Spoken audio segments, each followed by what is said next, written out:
Bernal. Okay. My name is Joe Bernal, and currently I'm 78 years old. I'm a native of San Antonio. I grew up not too far from where I live, just a few miles. Going into the family makeup. Is that? Yes, yes. Okay.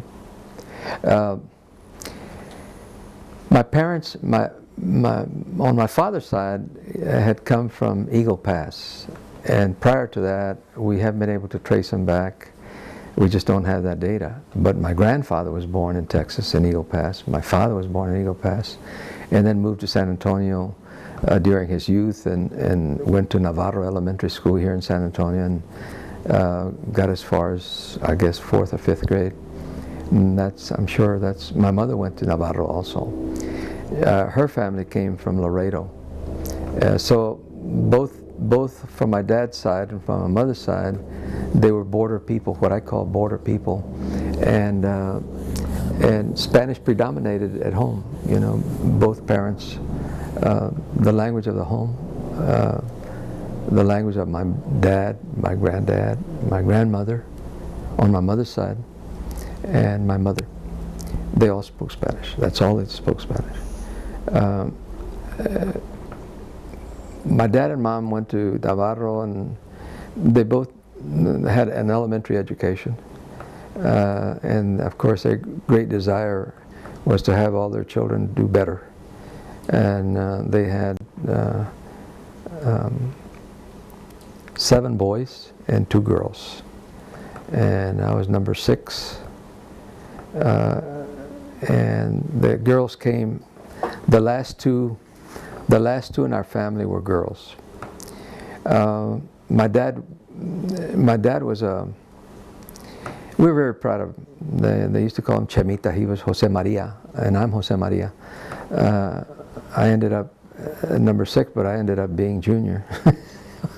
and they used to call him Chemita, and he was back in the west side, they used to have a baseball diamond called Van Dale, and he was a home run hitter. He was only 5'6" and a half, about my size. I'm 5'7", but he was the home run hitter, and we were Chemita's kids, you know. And our coach in high school had played baseball with my dad back in the 20s, and so in a sense he was well known in the community because he had played baseball. So anytime there was a team coming in from out of town or from Cuba, they weren't supposed to play blacks, for example. They weren't supposed to mix the races, but there were a lot of blacks that played, but they were Cubanos, so it's okay, you know. And Van Dale, you could hear every Sunday the baseball game crowd out of Van Dale on Laredo and Brazos Street. The yelling could be heard all over the west side. There was that was the event during the summer, to go and watch one of those ball games. And of course my dad was playing when we were younger. And I guess because of his prowess in baseball, he had a good job with the railroad, and he played with the railroad team. And I have a picture of him back in 1922 when he played with Los Aztecas, and then before that with the MKT rail lines. But he had an injury and fell and broke his leg, and I tore it up, I guess. I don't know. I was too young, because he died in 1939. The only thing that my mother told us later was that my dad hated doctors, and didn't go see a doctor, and he ended up with gangrene in his leg, and then that also added to that was tuberculosis, and he died of both problems that he didn't particularly want to see any doctors for. So he died. I was about 11. And what happened to our family was that they were all, my oldest brother was a pitcher on the high school team, the Lanier High School team back in 1936, and my dad got to play with him. And one of the teams that I remember watching him, my brother was pitching and My dad was playing outfielder. That was the only time that I remember them both playing. But my oldest brother was a star baseball pitcher for Lanier High School back in 1936. Well, when my dad died in '39, they all had to quit school. My 3 oldest brothers had to quit school, and they didn't finish their high school with a diploma. But all the rest of us stayed. And the reason why they had to quit was because my dad had died, and all of a sudden here's my mom by herself, and 9 in the family to raise, and she needed more than just a small pension that she was getting from my dad. So they all left. They left school. But eventually they ended up in good jobs. My oldest brother, for example, worked for the Civil Service for Fort Sam as a draftsman, something that he had learned at Lanier in one of the drafting classes, and done very well. He used to brag about training a bunch of those young Aggies, engineers, and as soon as he would train them, they would end up being his boss because they had a degree, and a college degree. So my oldest brother ended up with a 2-year college degree from junior college. But I was the only one that ended up with a college. I ended up being college bound in the family, the only one from the 9. The 2 youngest ones were our 2 babies. Our 2 youngest babies were both female, and they're the last ones to come out of that family. So we all went to school, and as my older brothers did well in their jobs, the 2 of them worked for HEB and became managers for the HEB food store. They did well enough to where one of the great things that my mother wanted to do was to give us all a good education, because she was a very strict parent, followed the Catholic calendar to the letter. We had to go to church, and sometimes we'd grump about it, but we had to go to our doctrina classes, because we were all in public schools, and we had to go to our doctrina classes twice a week. And she followed the Catholic calendar to the hilt. we had to suffer through some of that, and I laugh about it because we used to say, "Oh God, do we have to go?" But it was God sent. You know, she was very strict with that, and brought up a very good family, and she was a strict disciplinarian. You know, she didn't let too many things go. The one thing that she said, we've got the last one here, and you all have been providing, because we all ended up working. I used to shine shoes when I was a kid. I used to go and unload trucks at the marketplace. I worked at a grocery store during the summer. I worked at a Progreso theater selling candy. Anytime any of us made money, we had an understanding in the family that half or more had to go to my mom, you know, for the rest of the family, for the family budget. And she was able to send the last one of us to a Catholic school. And my sister, my baby sister, ended up going to a Catholic school. And that was so pleasing to my mother, because she wanted to raise a good Catholic family. The rest of us ended up with a heathen, as sometimes she'd kid.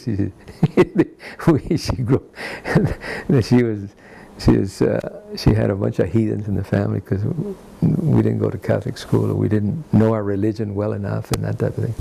Where she had gotten that, I don't know. You know, her upbringing in the border. My grandmother was very religious, but they were tied to the church very strongly. Anyway, and I remember that. And like I said, they followed the calendar very strictly. When my dad died, we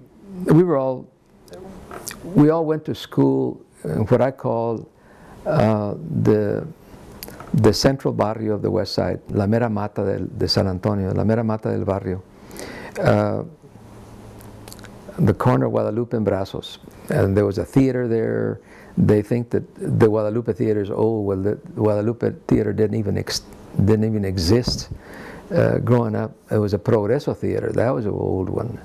And there was a drugstore in the corner and a restaurant on the other. And that was the center of the West Side back in those days. And it was bustling. And we didn't even know that we were poor. This was in the 30s when I was growing up.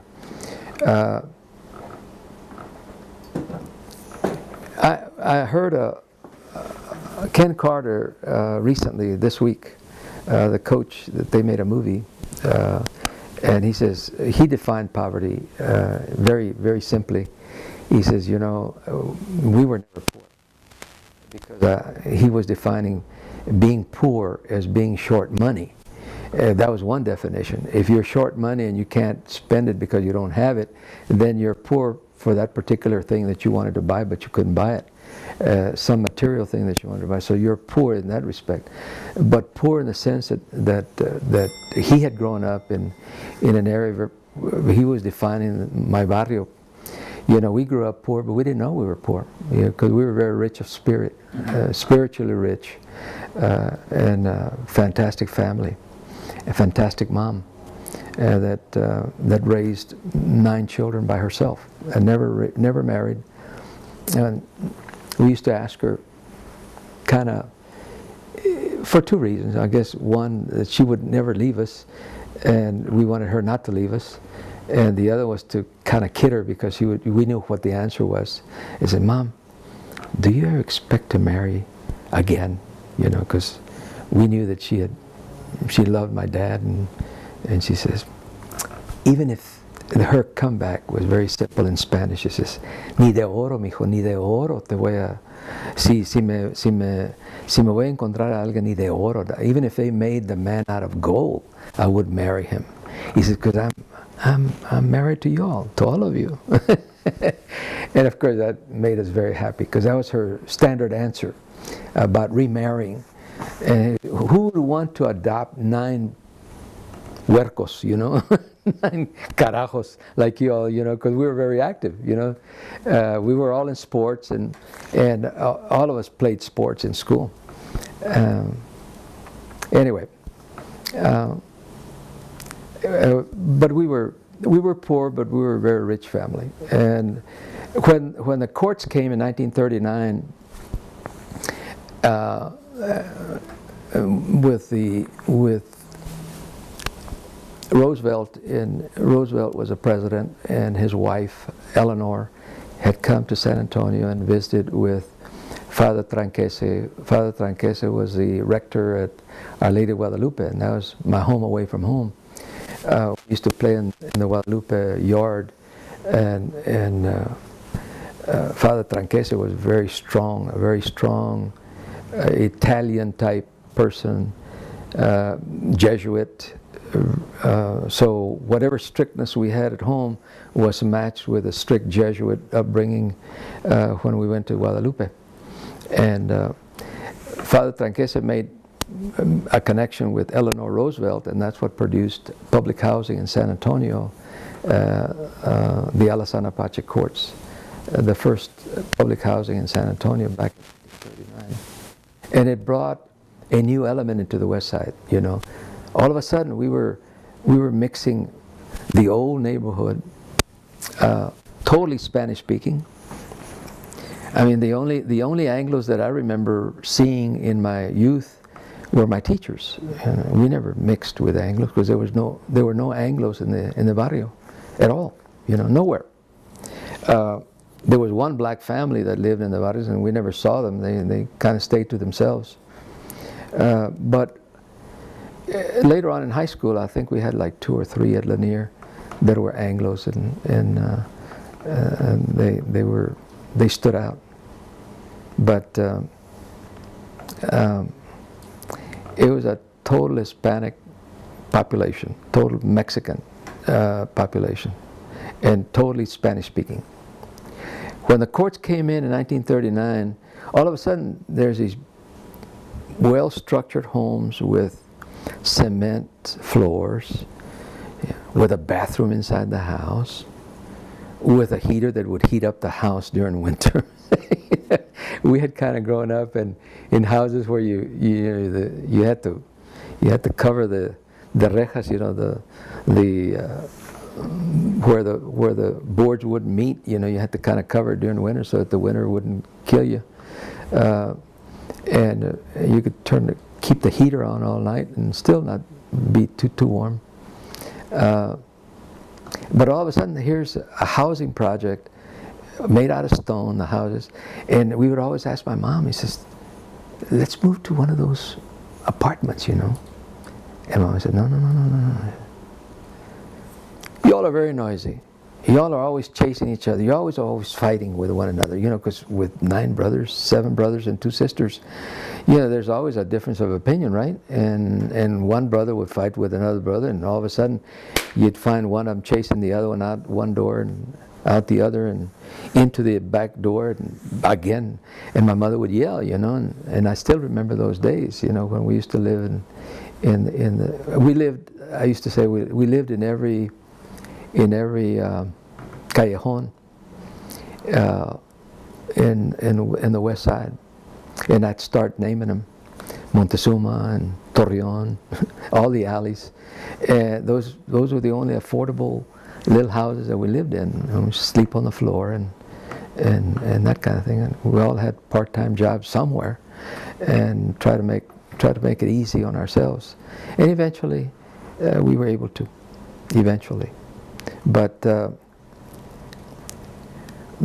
culture changed on the west side.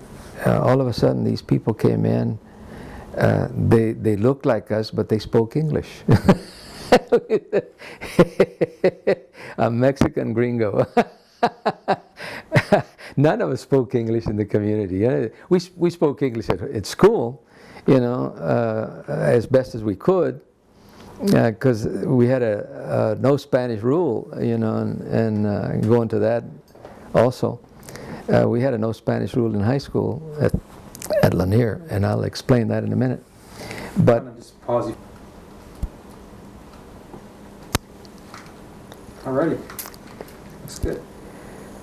Well, the distinction of the old barrio, which was totally Spanish speaking and maybe totally Catholic.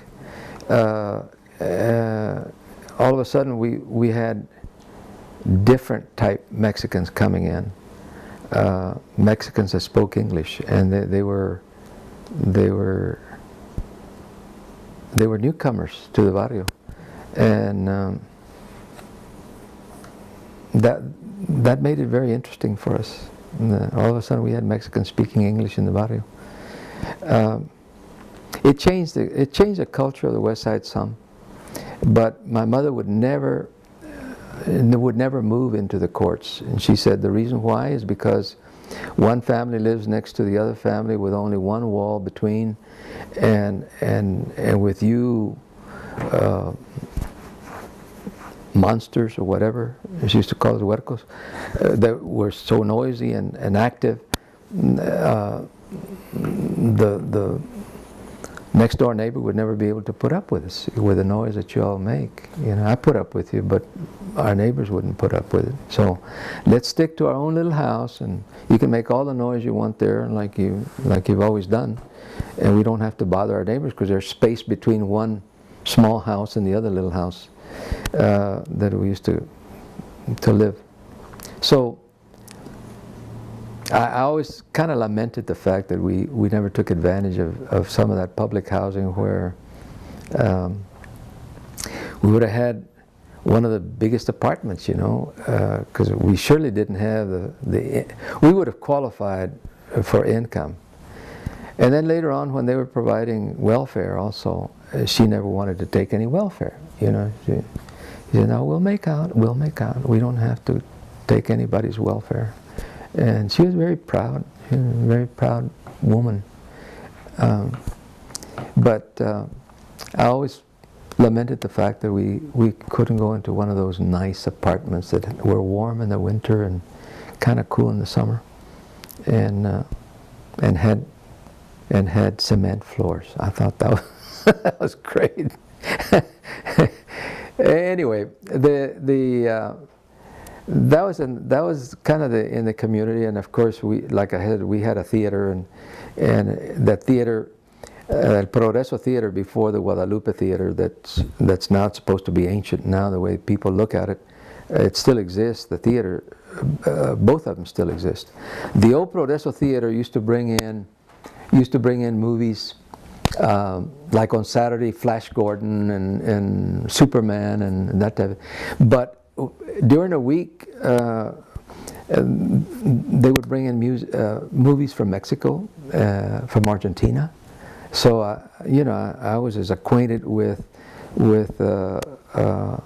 heroes and singers from Mexico as I was with Carlos Gardel from Argentina, who was a fantastic singer, and Libertad Lamarque, and some of those names, Emma Rodarte from Mexico, some of those were very well known to the family, because you could go to Progreso and see a cowboy movie on Saturday, Ken Maynard and Hoot Gibson and Bob Steele, and then during the week a 2-penny show for 2 cents or 2 for 1, and if we didn't have the money, we'd hang around and say, if somebody was paying for 1 and going in by themselves, we would ask them, can I go in with you, 2 for 1? And we would never miss a show, if we used to hang around the theater. And of course, on weekends, shine shoes to make a little money. But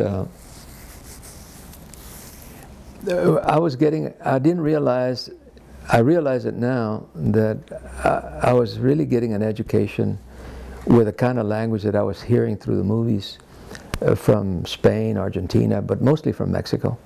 El Rancho Grande, of course, at that time was the big movie, and I got to see all the stars from Mexico. And then they used to have El Progreso used to have competition games and stuff like that to pull children on Saturday and on weekends, to pull families. And we used to have that. It was a live theater also, because they had some of the outstanding singers at that time.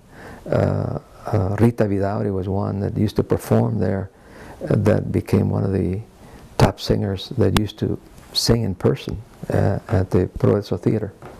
And there were others, many others. So we had live shows with our artists that grew up in San Antonio and developed their background in San Antonio. And like I say, movies that were both English speaking and a lot of Latin American and Mexican movies. Then we go into the school setting, and of course there was no Spanish rule in school. And the one thing that as you grow older, you realize what you went through in your younger days. The school would not permit us to speak Spanish, and they had a system in which some of us that were representatives of the student body or student council, one from each classroom, and I remember being one from my classroom. We ended up being the cops enforcing the issue. And basically the program was a real good one to really reduce your Spanish speaking and enhance English speaking in school. And the way it was done was every Monday, the homerooms in high school and junior high school, because Lanier was a junior high school, they would give us a ribbon. And the ribbon said, more or less, would say, I'm an American, I speak English. And everybody would be issued a ribbon on Monday, And then we as cops from the student council, if I caught you speaking Spanish, I would go to you and say, Tino, I heard you speaking Spanish, so let me have your ribbon. And we thought it was kind of smart, for us to do that to other students. So you had to fork over your ribbon. That ribbon then would be turned, and you know, we would, just like a cop writing a ticket, you know. Okay, who's your homeroom? Well, Miss Smith is my homeroom. Okay, and your name? You'd give me your name. And we'd turn over the ribbon to Miss Smith. And Miss Smith, this ribbon we took away from Tino because we heard him speaking Spanish. What a crime. That ribbon then would give you demerits in your English class, basically. And demerits for not sticking to the rule of speaking English. Now, having said that, we had a lot of support from the parents, you know, saying that's not a bad idea because we send you to school to learn English, you know. I'm a big supporter of bilingual education, but I grew up really trying to reduce through the system, trying to reduce the use of Spanish because the idea was to enhance English because you lived in an English-speaking country, and your parents supported that with a very common sense idea that my dad didn't have a very good job. He could have had a better job if he would have known more English, perhaps, or been better educated in English. So we don't want the same things happening to you that happened to us because we weren't educated enough to be able to handle the English language. So that made sense to them, and they weren't going to fight that issue, you know. But psychologically, as you grow older, you realize what you were going through. It was really a put down on who you were, and I think many of our more prominent Hispanics that graduated from schools at that time ended up being in denial, denying their culture, and all of a sudden they were the snooty kind that became very English proficient, but at the same time that they did, they denied perhaps that they didn't even tell people that they came from the barrio or that they spoke Spanish, you know. I ran into some later in college where they had even changed their names, you know, something terrible. And even I used to kid them. I says, well, when you really acculturate a Mexican, you first, if you really want to acculturate a Mexican, you take away his Spanish, right? To the point that he can't speak Spanish very well, and we hope that he would learn English enough. But if he becomes very acculturated, then you've taken away his Spanish. You've produced an English-speaking person out of it. The next thing that he does then is to change his name. You know, if that would be terrible, but that happened. You know, from Martinez maybe to shorten it to Martin, or from Fernandez to shorten it to Fern, and we had people like that. And then the worst one, the third step towards that acculturation would be to start going to a Protestant church. You lose your Catholicism. You know, the barrio was Catholic, the barrio was Spanish speaking, the barrio was a bunch of Spanish surnames. And we used to kid about that, you know, and of course it's, if you want to change your religion, that's your problem. But that to me was total acculturation. When you change your name, when you spoke English only, and you change your last name and you change your religion, that was total acculturation. And we had some of that happening in the barrio.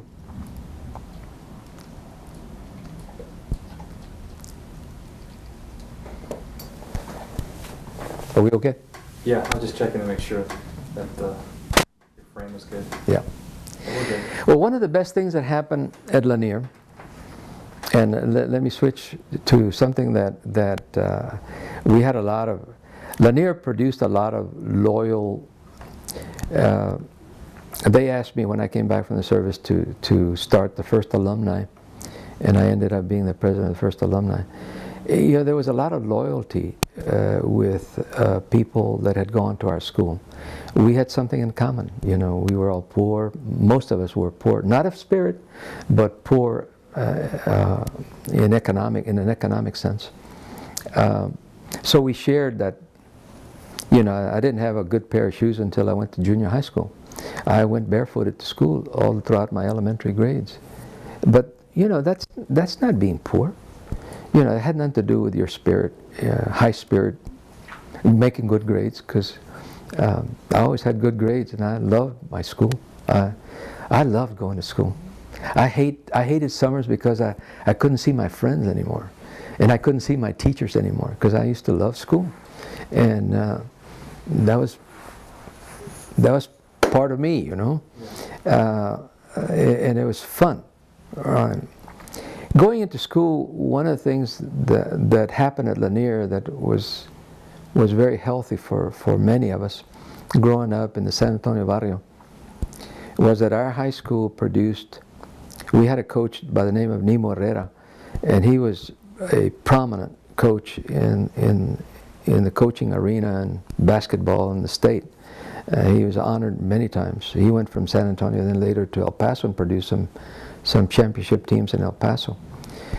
We had in 1939, and I still remember those names because I was in junior high school at Lanier at that time. In 1939, I used to look up as a little kid in junior high school to these huge players. Now, of course, they're not big when I see them. They're old, but they're not big. We had a runner-up state championship team, second place in the state. When the state in 1939 didn't have any distinctions like 5A, 4A like they have now, 5A, 4A, 3A, 2A, as the schools get smaller. I mean, everybody was thrown into the same pot. And here was Lanier out of the west side in a fairly small high school. My graduating class was 117. So the school wasn't that big. And we weren't classified as a separate class by its size until later on. In 1939 it wasn't divided. And we ended up with a runner-up team that I don't know about how many points they lost the championship, but that put Lanier on the map. Here were a bunch of little Mexican kids with one tall guy, maybe two tall guys, and we did have one tall guy that was about 6'2", Joe Trevino, and the star player Tony Cardona was about my size, 5'6", 5'7", no taller than that. I still run into him. He's in good health. In 1939, Lanier put itself on the map because they were runner-ups in the state. When I was going to school, because I graduated in 1944, my brother was graduating in 43, I graduated in 44, my little brother graduated in 45. From 1939, 1940, 41, Lanier had very good basketball teams that won by district or won district, and sometimes would, I think in 1941 they won regional, and they lost in the quarterfinals in the first game in Austin. In 1945, Lanier won state in its category, and I don't know how they were divided, but there were the big schools and then the lesser schools in population. We won in the lesser category, but that was fantastic. And I had a brother who was playing guard on the starting team in 1943. In 1944, we went undefeated. And I was a sixth man on that basketball team. We went undefeated. Went all the way to the state and got beat by the only time that we lost, by the team that won the championship, by 2 points. We fell into the consolation bracket and ended up with third place. There was the team that beat us in the semifinals, and then the other team, of course, first and second. Then we won in the consolation. Our coach was so angry at us that I don't even have a picture of our team, and we were undefeated. We beat one of our high schools here, Burbank, 50-2. We were that good, 50-2. we were like the Spurs, you know. We were a good defensive team. I mean, we weren't letting hardly anybody score, and our games, of course, at that time weren't high-scoring games. Like we would have 29-10 or 28-15, or very. I mean, our scores were quite good compared to the opposition. But Burbank scored one point in the first half and 1 point in the second half against us. I still have the clipping, because people don't believe it when I tell them. Well, we went to third place, and then my little brother played in 45, and they won also. So one of the things that developed with Lanier teams during that time was that a humongous loyalty to seeing Mexican kids go to Austin and ending up in the championship category. You know, that was very unusual, because we weren't playing blacks, by the way. Blacks weren't involved. We had to play big white guys, you know. I mean, big guys, country boys. But we were fast, and they couldn't do very much with us because we were too fast. Anyway, that was it. On the English part, that speak English and no Spanish, that type of thing, you know, as I see it now as a professor and having gone into teaching, I saw it as maybe one of the reasons why we had, at that time, among our people, one of the reasons why, because the system was in denial. They didn't allow us to speak Spanish, and I don't know that it was for our purpose. I know that the 1930 case out of Del Rio, the Salvatierra case, the arguments in that particular case was that they were segregating the Mexican kids in the Salvatierra case. They were segregating them, and the reason why the superintendent said they were segregating them was to take these kids that didn't speak English and put them in a class where they could be taught English. So they were given additional work. Well, when the court case came up in 1930, and then we had cases all the way into the 1940s on the same issue, the segregation issue of our Mexican kids became a prominent issue even before the Brown case. We had some cases here that segregated our kids, and the reasons given by the system was that they were trying to instruct our kids on how to be better Americans and how to speak English. But what was happening was, I've got a picture of my first grade class. I can show you. We had a very low number in my class compared to Del Rio. We had 42 in my class when I was in the first grade. So, you know, how could you teach? I've been a school teacher, an elementary school teacher.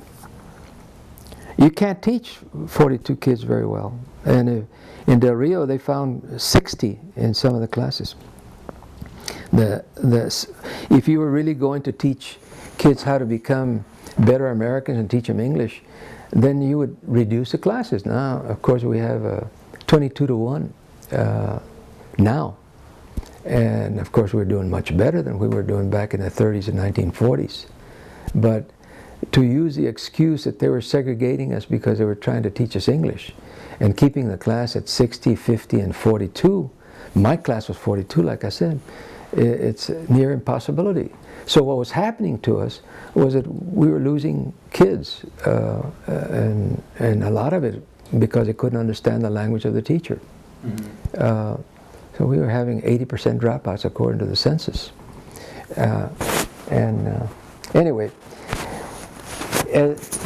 I took a test as a senior, and I had been double promoted in elementary school, so I was not quite 17 when I entered my senior year in high school. I passed the test, and I got into, when I graduated, I was just barely 17. When I graduated from high school at Lanier, I was able to get what I would refer to as a scholarship now, an Army Specialized Training Program for 17-year-olds, and I had to become a volunteer in the Army to be able to qualify. And they gave me an Army uniform and the whole works. But I was in the reserves. And I ended up at Texas Tech. I finished high school at Lanier in May. And by June I was at Texas Tech in Lubbock. And then later on they transferred the unit. Texas Tech no longer wanted that unit there for whatever reasons, I don't know. But they moved the unit to New Mexico A&M in Las Cruces. So I ended up in Las Cruces. But just to give you an idea, one of the very prominent lawyers in town, Roy Barrera Sr. From San Antonio, had graduated from Tech, and I had graduated from Lanier. He passed the test, so I ended up as his classmate at Texas Tech, and then as his classmate in New Mexico A&M. And then another one from Lanier by the name of George San Miguel, he passed the test also. So there were two of us from Lanier, and I remember Roy from Tech in that same program. I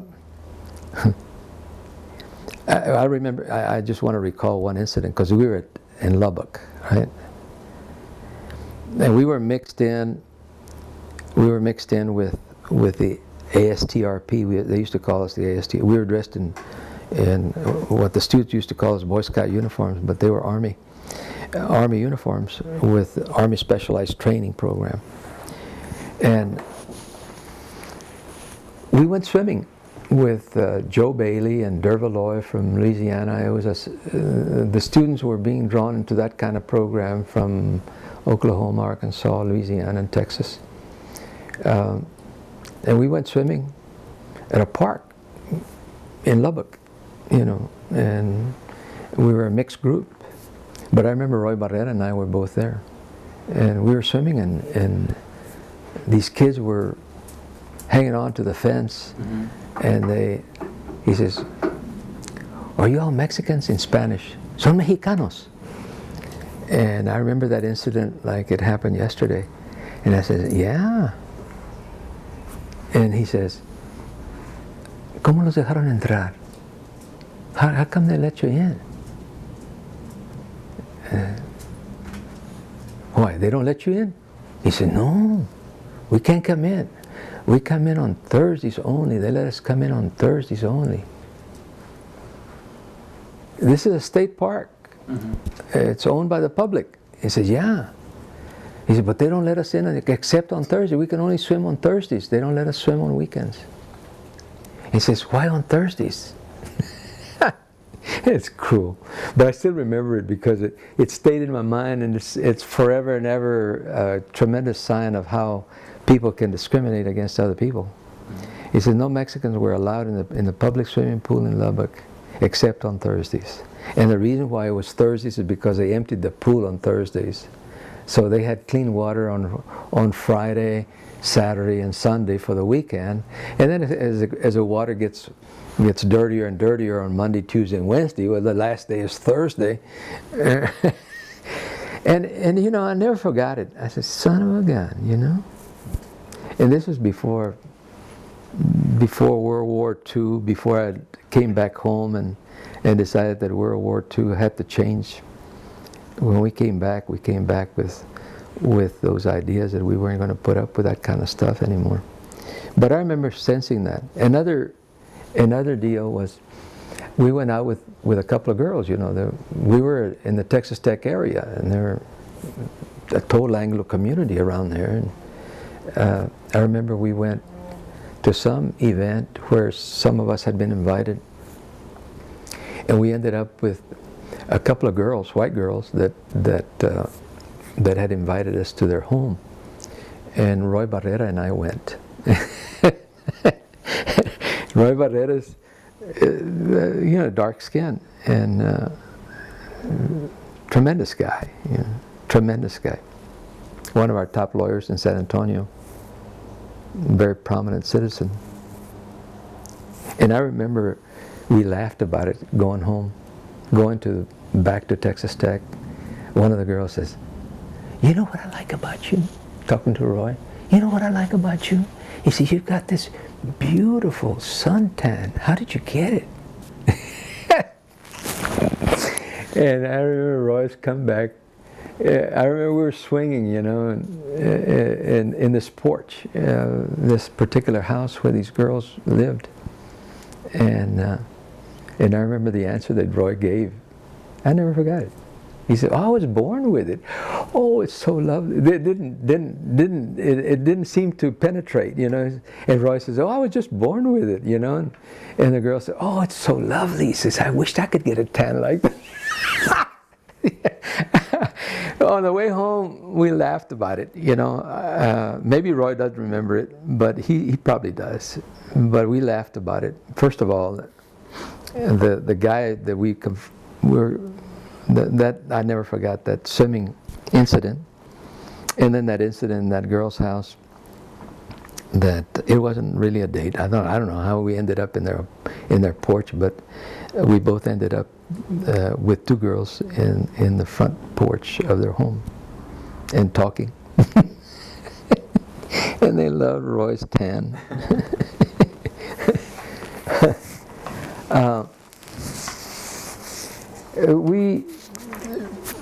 One of the things about the program was that the ASTRP, the Army Specialized Training Program, was to produce engineers, and we were told that if we had 9 months of successful training under the ASTRP program, that we would be given a second lieutenant rating, you know, and that we would be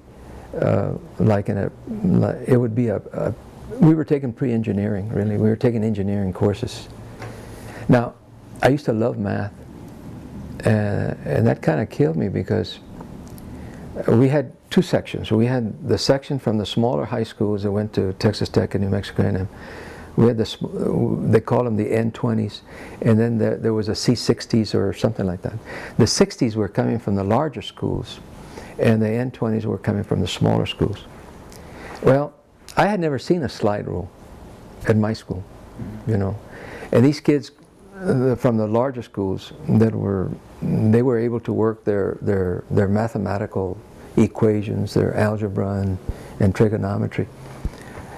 At Lanier, my teacher said, "You know, I think some of you should go to college." And I knew from junior high school that I wanted to go to college because I wanted to be a coach. I wanted to be like my coach. I knew I wanted to go to college. She says, you all need some trigonometry. And how many of you would take trigonometry if we offered it? And there were about 6 of us at Lanier. And this one of my very good teachers tried to put the course together for us. And trig. I had taken algebra 1, 2, 3, and 4 and plain geometry 1 and 2 and scored A's, you know. So math came very easy to me.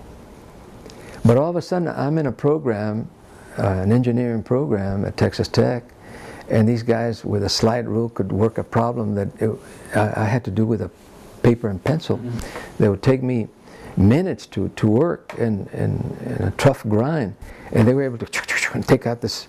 It looked like a sword, you know. They take it out of the scabbard, and they go, and I had never seen one. A slide rule. These guys are pretty good at it. And I realized, you know, that while I used to love my teachers and they did a good job with us, no, I don't cry about that. It's just that we were not being prepared to go to college. Yeah. We were in a barrio school where we were not expected to go to college. So it wasn't a college-bound prep school in any sense of the word. Neither was Tech. So both Roy and I ended up in an N20 school. Not that we didn't have the brains to pass it. We were successful. We were successful in the courses that I took at Texas Tech. We ended up successfully passing them. Then we go to New Mexico A&M for the next 2 semesters, and I go through the second semester and I'm successful there. but barely making it with, I mean, some hard studying. And a lot of it had to do with the fact that we were coming from vocational high schools and not prep schools. So I left the last semester. I didn't want to stick around. It dawned on me that I didn't want to become an engineer. It was just too hard, and I wasn't prepared for it for lots of reasons. It wasn't capability on the personal level. There was the preparation that we had not received, and the reason why it hadn't received because we were coming from vocational high schools. Anyway, I came back home to spend the last couple of months back home with my family. And 5 days after I became 18, I was in the infantry. And then I trained at Fort Hood as an infantryman. The war was still going on in March, April, May. And I was about that time, I was finishing my basic training at Camp Hood. Now it's Fort Hood, here north of Austin. I trained there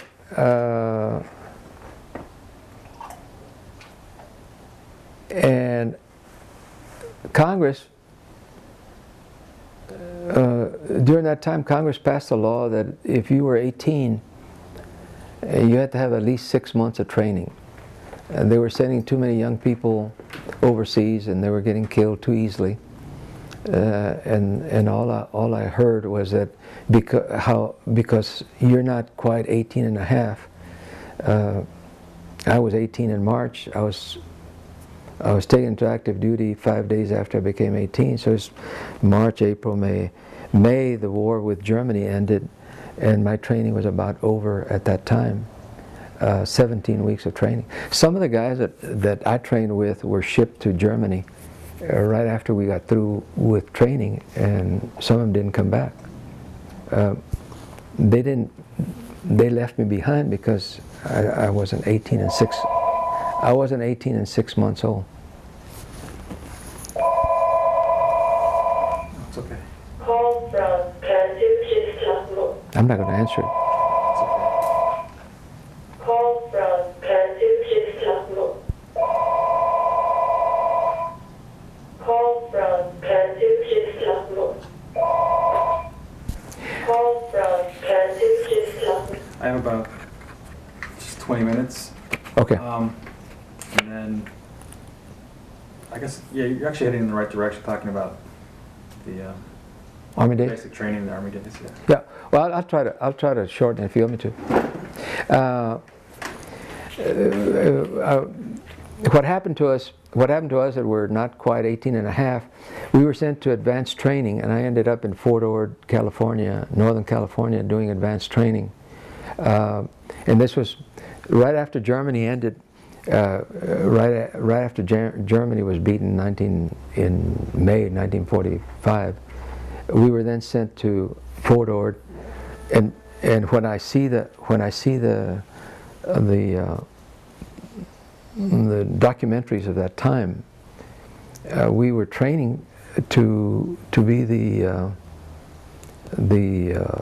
armed forces going into Japan. We were going to. I was infantry, and I've seen some documentaries on TV where the generals were arguing about losing 250,000 men in the invasion of Japan in Honshu. And that's exactly what we were being trained for. And I didn't know at that time, you know, being 18, what do you hear? You know, you don't absorb all the things that are going on politically in the world. But when I see the documentaries nowadays, when I've seen the documentaries, and they were arguing, but how are we going to lose 250,000 men? He said, well, they've got all this barbed wire and these mines, and the Japanese are not about to let the American forces invade easily, so they're ready for us. And we're going to lose 250,000 men. Well, that's when...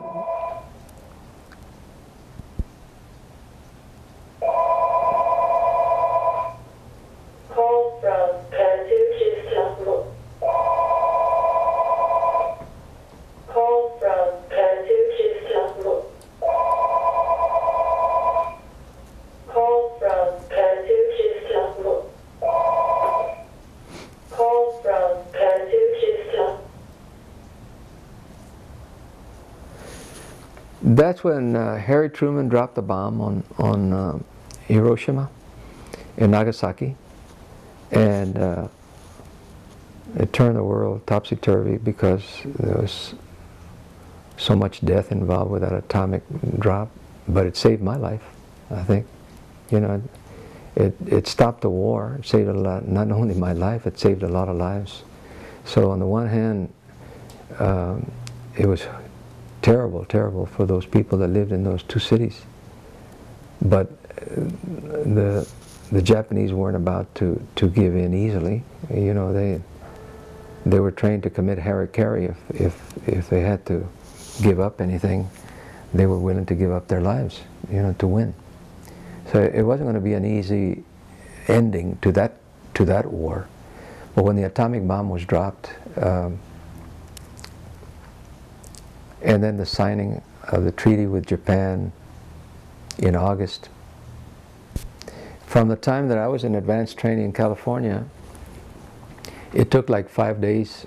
This picture was taken, I was looking at the date on this picture, September the 1st, when I took off. I didn't realize that it was September the 1st because all I remember was that I was on a boat September the 9th out of Los Angeles. And I didn't realize that this picture had been taken right before I left, probably Fort Ord. Maybe the picture was taken in LA. It just says that the picture was taken in September the 1st, 1945. And I was on a boat to the Philippine Islands, September the 9th. I spent some time in the Philippine Islands replacing some of the guys coming home. And then I was transferred to Manila and transferred to the Air Force. The Air Force was part of the Army. And I became a clerk in Manila with the Pacific Air Command. And the Pacific Air Command that was in Manila was part of that group that I belonged to, was transferred to Tokyo. So I ended up with the rest of my time being spent in downtown Tokyo. And I was in the Air Force and the Pacific Air Command, and home based right in the center of Tokyo. And every afternoon about 4 o'clock, Hirohito would come down the main street on his Appaloosas, beautiful horses and a golden carriage, to make his commitment to General MacArthur, because they changed the Constitution of Japan at that time. And it was very impressive. Sometimes I would catch Hirohito going to see MacArthur when I was out in the streets, and the Japanese would all bow, and they wouldn't cast their eyes to the emperor. And of course we would stand there looking at the horses and the emperor just like any ordinary American would. But the Japanese would get their heads down and their eyes on the ground and bow all the way down, you know. And but that transformed Japan, and it was a great job that General MacArthur did in that transformation of Japan, because and the Japanese people, I think they were willing to make that kind of a change also. Sometimes I feel like the Japanese are more American than we are because of that change. And I guess overall, one thing that I have to say about having been in the Army and having served 22 months in the service, more than half of that time overseas,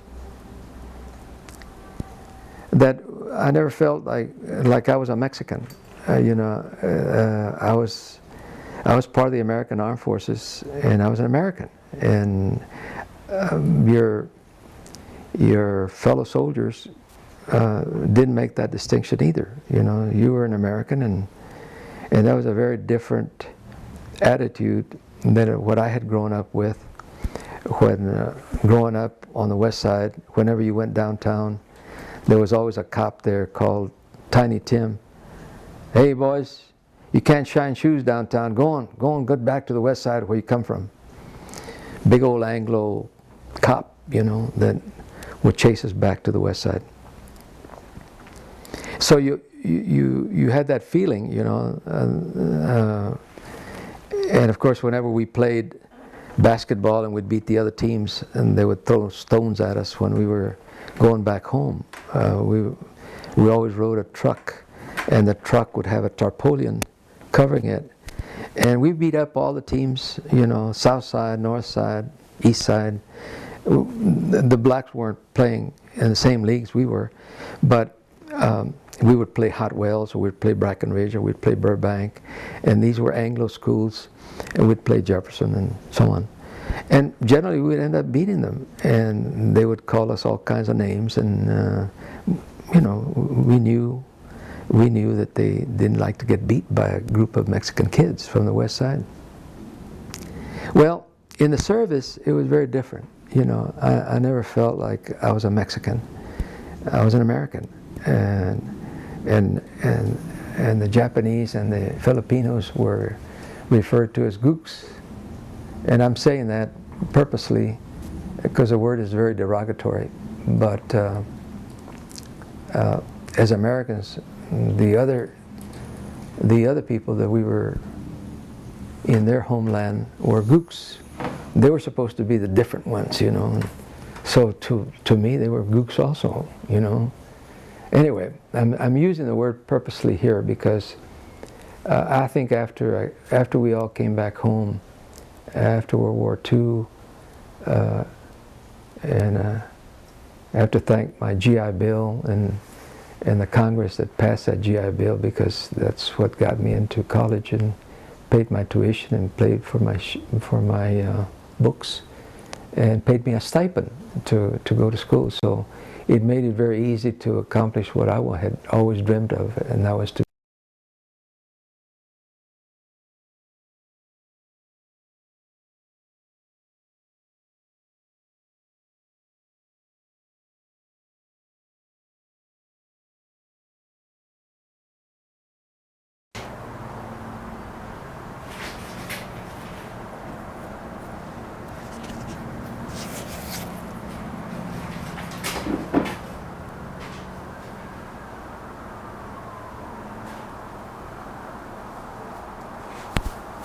Okay, Mr. Bernal. I think we're ready. Okay. Yeah.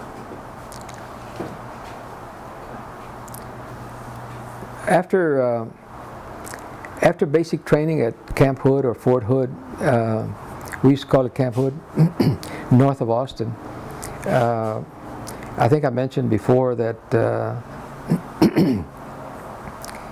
the Congress had passed a law because too many of the the young new recruits were being killed. Congress passed a law to not allow an 18-year-old that was under 6 months, 18 and 6 months, to be sent overseas unless they had additional training. So I got caught in that particular law, so that after I finished my training, I was sent home for 10 days and then on to advanced training in California. By that time, the war had ended with Germany. By the time I was sent for advanced training, when I finished basic training, however, some of the guys that finished basic training with me went into the European theater of operations and didn't come back. As far as the rest of us that were younger, and not quite 18 and 6 months, we ended up going to California and eventually serving in the Far East rather than in the European theater. In California, I was at Fort Ord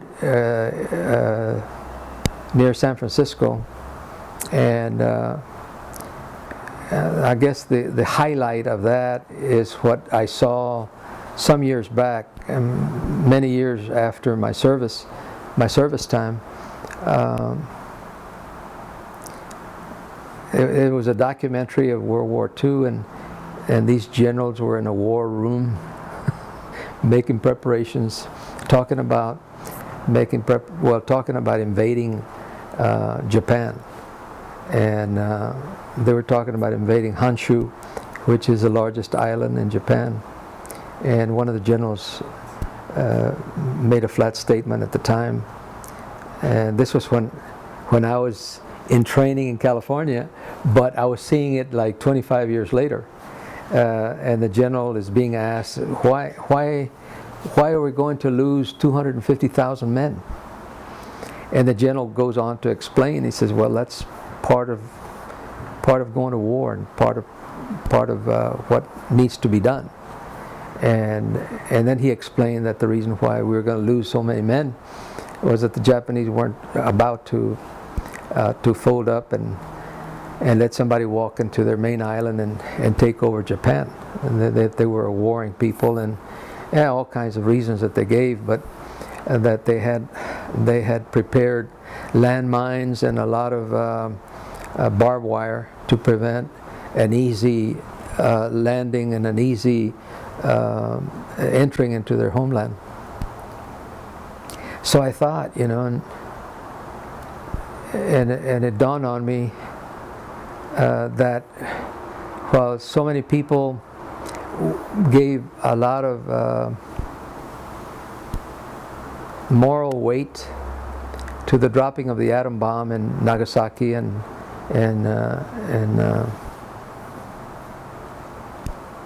Hiroshima, and the actual killing of a lot of innocent people, my weighing that was something that really it was a life-saving for me personally to not have to invade, not being in the invading forces of Japan, because surely I easily, in my mind, I easily would think that I would have been among those 250,000 men that we were going to lose in that invasion, because I was infantry. And like I said earlier, when I got to be 18 years old and 5 days, and they called me in for active duty, because I had been in the enlisted reserves going to college under the Army program.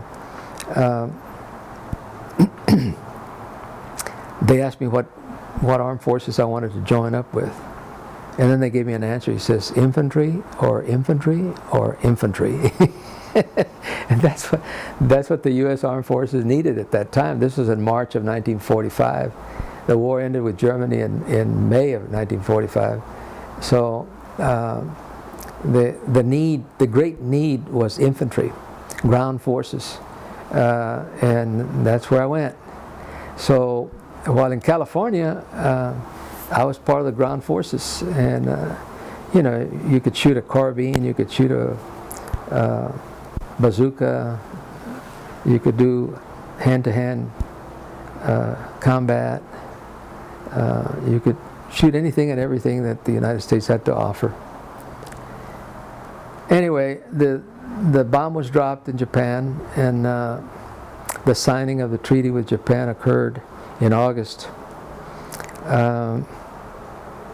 By September the 9th, I was on a ship going to somewhere in the Far East.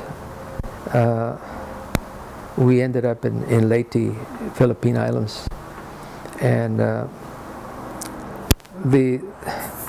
I guess about the two things that I remember that were warlike, because the war was over.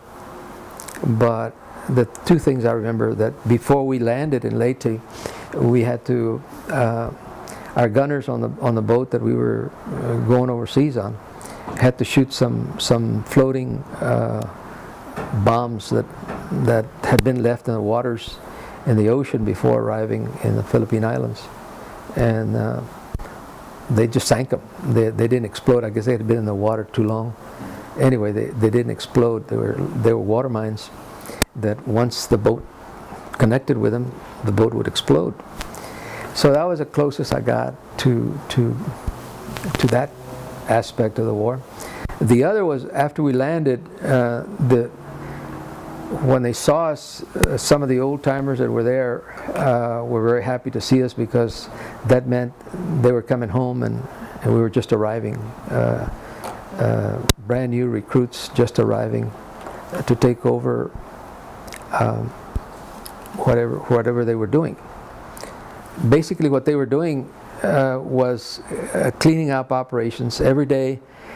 Every day they'd send up a patrol that I wanted to go with them, but they wouldn't take any of us that were new, because we were too green, they said. We didn't know enough about how to take care of ourselves. So they had patrols of experienced guys that had been there for some time, and they'd go into the caves or into the mountains or wherever they were. And every morning, every day they'd bring back, in the afternoon they'd bring back 5, 6 Japanese with their hands over their heads, and people that had been, they were announcing that the war had been over for several weeks, and a lot of these Japanese didn't believe it was American propaganda that the war was over, so they wouldn't come out. But eventually that cleaning up operation that was occurring every day was something that became part of the war that I saw, but nobody ever shot at me while I was there. We were in Leyte, and then we went from Leyte after we replaced some of the guys that were there, and they went home, and everything was okay. We were moved to Mindoro, to a large island in the Philippine Islands, and then from there I eventually got to Manila. And Manila, because of my MOS, although I was an infantryman, I had taken typing in high school, which was very unusual, because I was one or maybe 1 or 2 guys that were taking typing, and that was something that in school they kind of made fun of those of us that were taking typing, because typing was for girls. Anyway, I said, yeah, but here I am in a classroom full of girls, and I'd start joking about it. But I don't know, somewhere in my mind I just felt like I needed to have that. So that went as part of my MOS, that I could type 35 words a minute in a typewriter. That allowed me to get transferred into the Air Force and to become a radio clerk.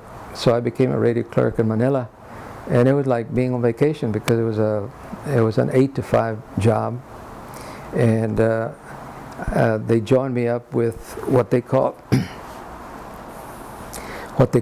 the Pacific Air Command, UTSA, PACUSA, and the 5th Air Force was in Manila, in Clark Field, and we were downtown in Manila doing a lot of the paperwork for the closing of the war, I guess, with Japan.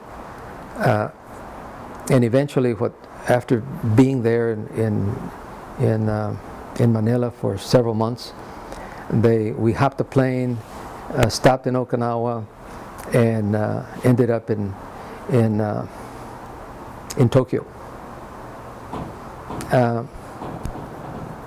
And seeing Fujiyama, the guy that was flying us, he says, if you want to see a beautiful sight in Japan, he says, I'm going to tilt the plane, and if you look down, you'll see Fujiyama, which is the volcano that is so famous in Japan. It's perfectly symmetrical, it seems. From the top, it was looking like a plate. Anyway, we landed in Tachikawa Air Force Base, a few miles from Tokyo. So the rest of the time that I spent was with the Pacific Air Command in downtown Tokyo. And it was, like I said, just like in Manila, it was a 8 to 5 job. We had time for recreation. I was able to, we had a Japanese interpreter with our office. We had more generals and colonels in our office than we had enlisted men. So I made it into the sergeant ranks. I had made it into corporal in the Philippine Islands, and then I got promoted to sergeant while I was in Tokyo. The highlight there, every afternoon, down the building where we were, the Kajo building, the new Kajo and the old Kajo, the women used to work in the old building, and we used to work in the new building for whatever the reason. Anyway, our officers were there, and right across the street, it was like a big avenue. Right across the street was a moat, and on the other side of the moat was the Emperor's Palace. The grounds were like the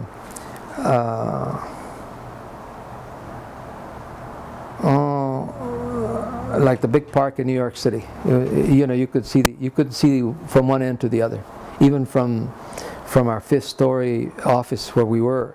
You couldn't see the other side of the Emperor's Palace. You could see the Emperor's Palace in the middle, above all the trees, and it was like here in San Antonio, like Brackenridge Park, except the building was in the middle, and it was far in.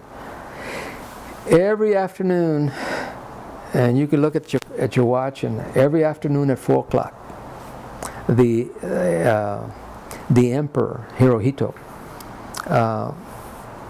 the religious leader, the recognized leader, because it was the premier Tojo, who was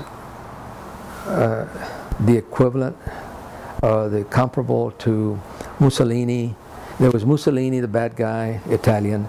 There was Hitler, the bad guy, German, and Tojo was a bad dude on the Japanese side. So those were the 3 guys that we were taking strikes against, those 3 enemies of the people. This particular fellow that used to go, and every afternoon at 4 o'clock would come down this main street right out of the palace where he lived in a golden carriage with some beautiful horses, golden, I say Appaloosas, I don't know. They probably weren't Appaloosas, they were something else. But they were gold colored, gorgeous, blonde, gold, golden brown, near white horses, and a golden carriage, and the emperor. And we would watch the daily going to General MacArthur's office. And I never took a picture of General MacArthur. As many times as we would go over there to see the entering of the emperor going into the building, the idea that I caught from that, the emperor. And when we were out in the street, and at 4 o'clock, if we were out in the street, all the Japanese would hit the ground, with their heads down and with their eyes to the ground, and they wouldn't move until somehow or another they knew that the carriage had passed and that their leader had gone by, and then they would rise up. But their eyes would not be cast on the emperor, and we would stand there to watch, so we're not very couth. we didn't know what was going on, as far as I didn't. I was on, I just turned 19 overseas, and all I knew was that it was a very different world, and people bowing down to the ground was something that you had never seen, and not casting their eyes on their leader was something that you hadn't seen. But I think the thing that impressed me the most, maybe from those visits, was that here was the emperor having to go to our American leader, and what they were doing was really writing a new constitution for Japan, and it worked. Much to the credit of General MacArthur, I was the chairman of the MacArthur Committee when I was in high school at Lanier for the war effort.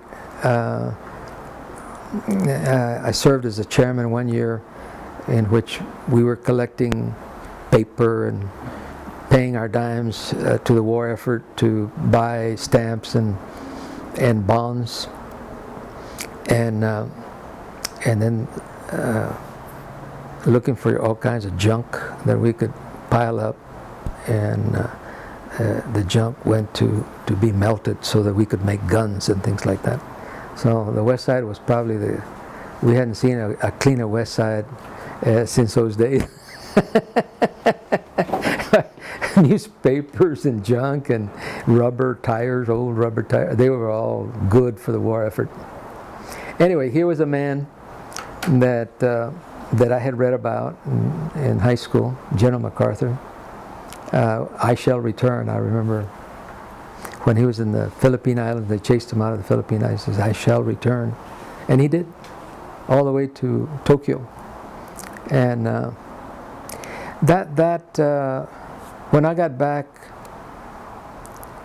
from that vacation, because when I look back at my term of 22 months in the service, about 15 months of those 22 months were overseas. Being in Manila, the capital, the pearl of the Pacific, and in Tokyo, two beautiful cities that Manila was really devastated by the war. I mean, some of their major buildings were really blown to bits. The avenues were still as beautiful, the water and the coastline and all that. Roosevelt Avenue in Manila was the coastline that I remember in Manila. In Japan, all the buildings were intact. The only building that had been hit by our airplanes in Tokyo prior to the dropping of the bomb in Nagasaki and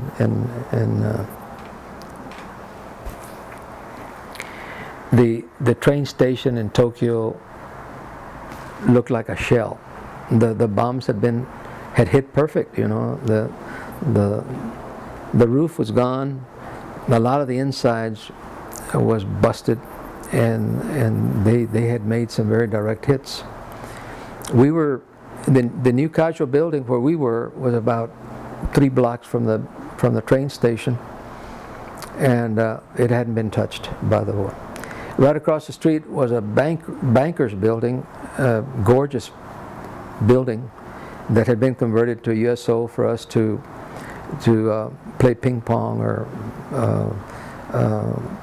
enjoy ourselves, because we lived across the street and worked across the street.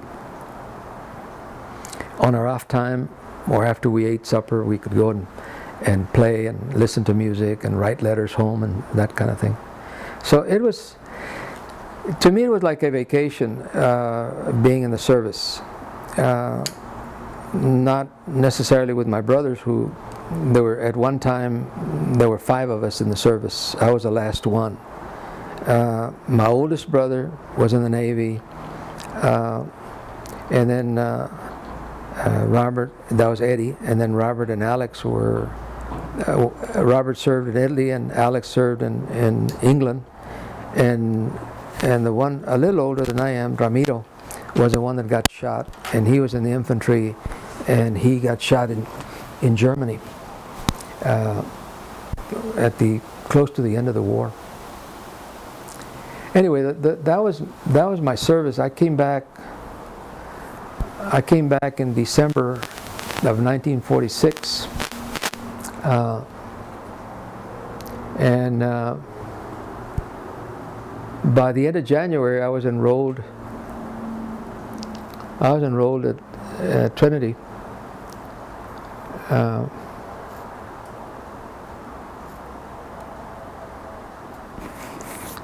I had thought that I wanted to be a coach, because I had played basketball in high school, and I had played football. I played all sports. I ran track, played football and basketball, and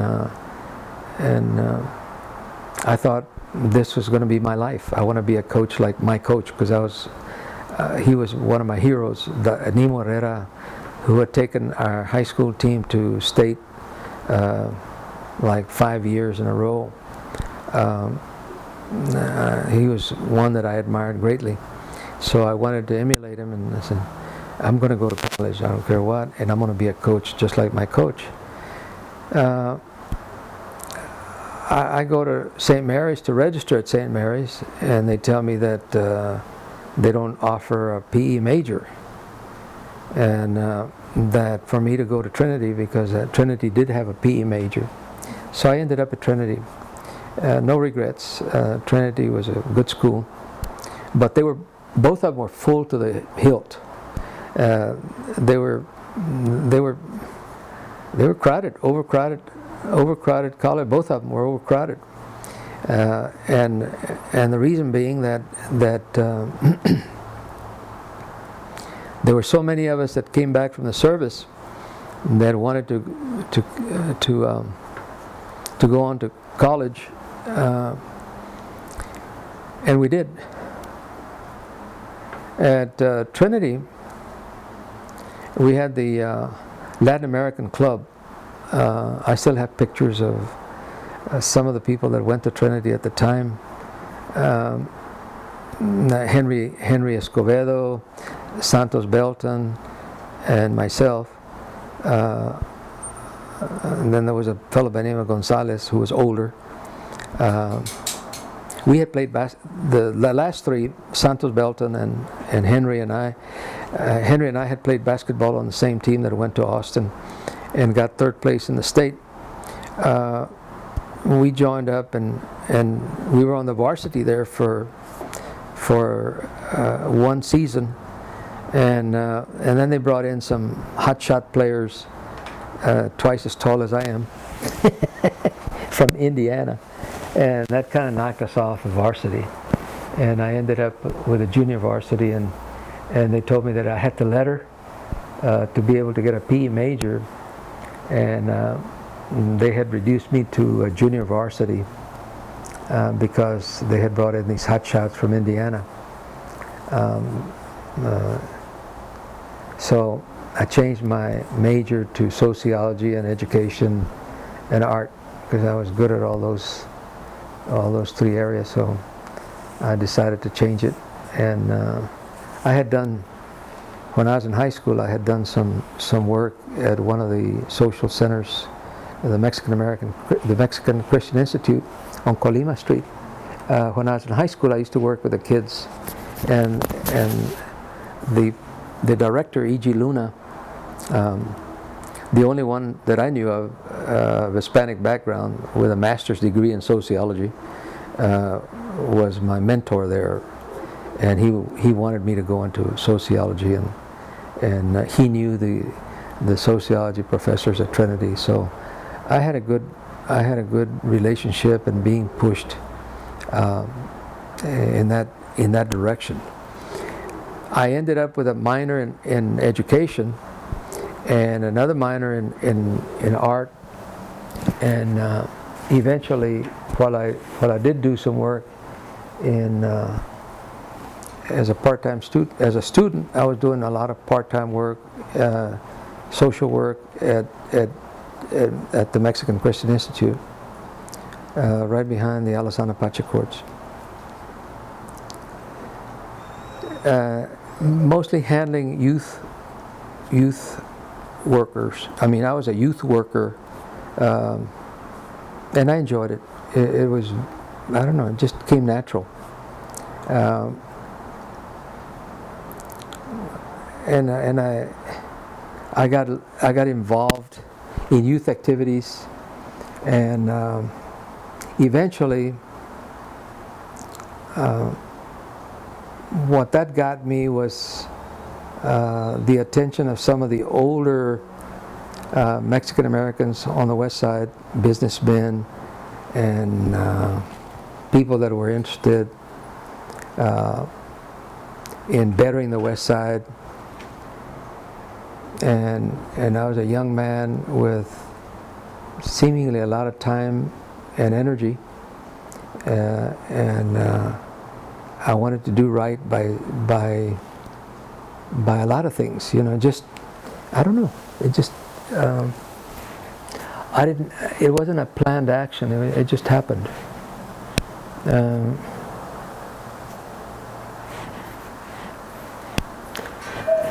I was in CYO sports with young kids that I was pushing in CYO, and in baseball and softball and basketball. And eventually what that got me was support to do some of the things that I was doing with the young people in the community at the Mexican Christian Institute, and then later on at Guadalupe Community Center. I had a lot of support from some of the older element that were somewhat politically inclined. So while I was teaching in an elementary school in Edgewood and working part-time at Guadalupe Center, and knowing all of these people because I had been involved in American Red Cross, Junior American Red Cross, and CYO sports, and teams that we would sponsor during the summer to keep kids busy. I was also I trained kids to swim because I had a swimming instruction. I had taken a swimming instruction course and got certified as a Red Cross swimming instructor.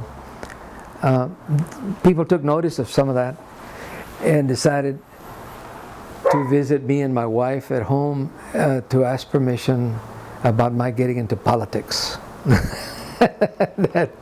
that was a shocker, because the only politics that I had done when I was a senior at Trinity,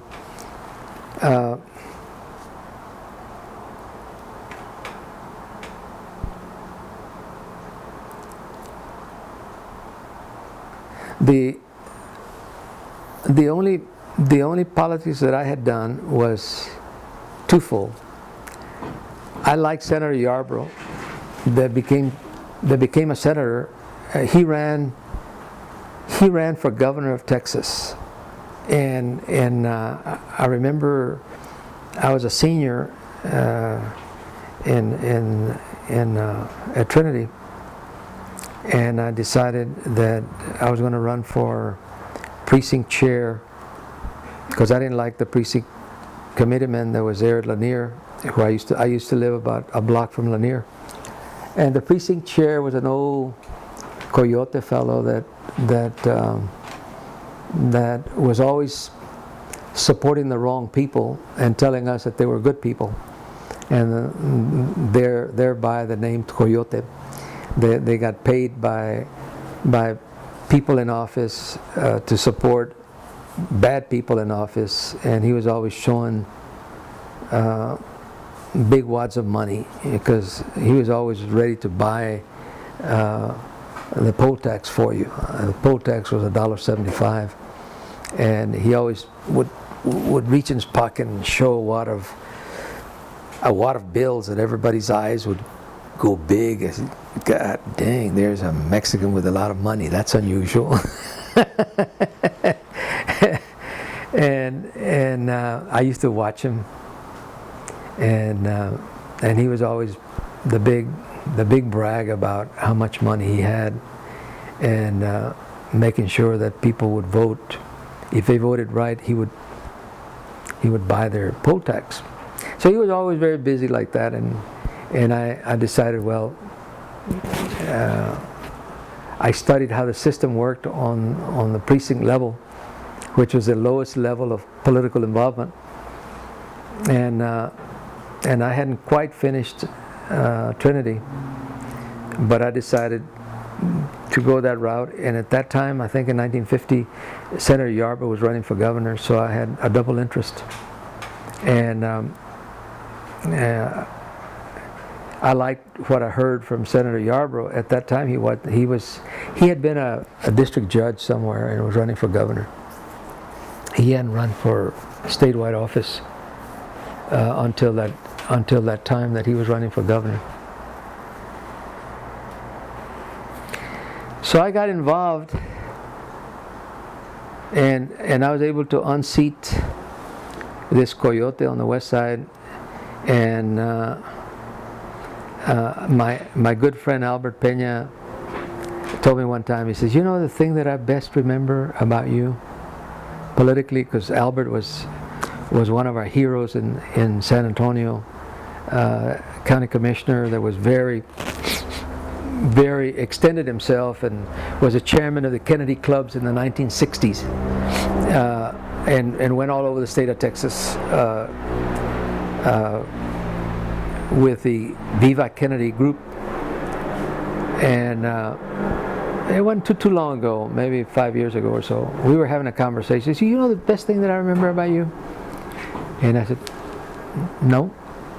He says, the time that you beat, and I'm not using his name, the time that you beat this coyote when you ran for precinct chairman in the Lanier precinct.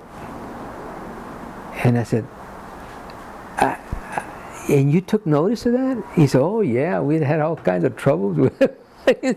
He was always on the wrong side of the political of the things that we wanted to do. He was always on the other side, and you unseated him, so you took away that power base that he had, because he no longer was a precinct committeeman from one of the largest precincts in the west side. And I said, I didn't know I was doing that. All I knew was that I didn't like the guy either, and I wasn't joining up with anybody. I just decided that I'd run.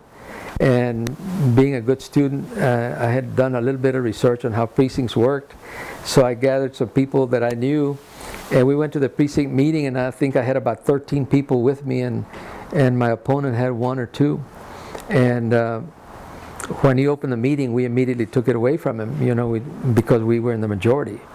And immediately I got named the chairman for the precinct, and all the people that we sent to the next level as delegates in the Democratic Party, the next level were all our people. So the takeover was there, you know, and Albert Peña recalled that, and I said, I didn't even know that anybody had noticed that. He said, oh yeah, you don't know how significant that was for the rest of us. Anyway, that was my going into politics. Those gentlemen that I used to do a lot of work with as a youth worker that had taken notice wanted me to run for political office. And my wife and I got together and talked about it. I said, should I or should I not? By that time I had been a school teacher for 13 years, an elementary school teacher, and working part-time, doing social work part-time. So I got support from this West Side Good Government League group of old-timers that wanted somebody new in politics, that they knew, and I really didn't know. I hadn't studied the situation. I just when I said, yeah, you know, I was a classroom teacher whose goal was to someday become a principal, and I tried to become a principal 2 or 3 times, and I was seeing people that I knew that knew as much about education as I did, or maybe less. They were making principalships, but I felt that part of the reason why I wasn't was because of discriminatory practices in the district. Because first time I applied in the San Antonio School District, I was turned down and told that I should go out of town for my first job, which I did, which I found very difficult to accept. In my mind, that always, I never forgot that. Why should I go outside of San Antonio to teach? So I ended up teaching in Wilson County to pick up experience, which is the people that were running the San Antonio School District were living in the 1800s. You know, there were no Latinos hardly teaching, and no Hispanics in administrative positions, and no Chicanos in any. I'm using all three terms. We weren't represented in the classroom, and we weren't represented in the administrative areas.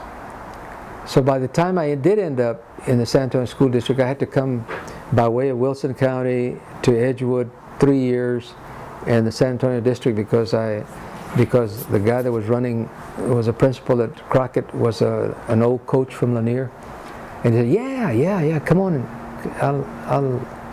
I'll hire you. So he did, and that's how I got in. But before that, it was very difficult.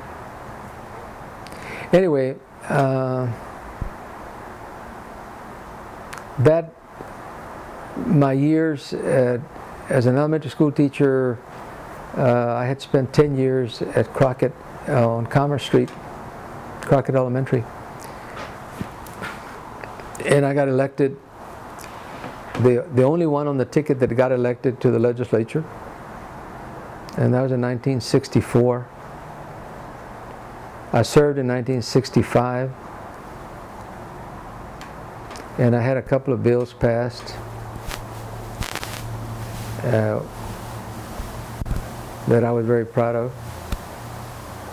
One was a change in the Texas Constitution that would provide for pensions for people that had lived in the United States, weren't citizens, but had lived in the United States more than 20 years. Prior to that, the law was that you had to be a citizen to be able to qualify. And when I proposed that, I went to the welfare director and I said, I have a bill that I want to put together at the request of some people in San Antonio. And he asked me what it was about. And he says, you're a real idealist. He says, that thing won't even get out of committee. And I said, well, what's wrong with it? He said, well, you know, you're talking about non-citizens, changing the law from being a citizen to being a non-citizen, and you're putting the number of years that you have to have lived, 20 years of living in the United States, over 20 years, 20 or more, but not a citizenship requirement. We passed that. And I'll come back to it. The biggest criticism within 4 or 5 years was, how dare people have a 20-year limit.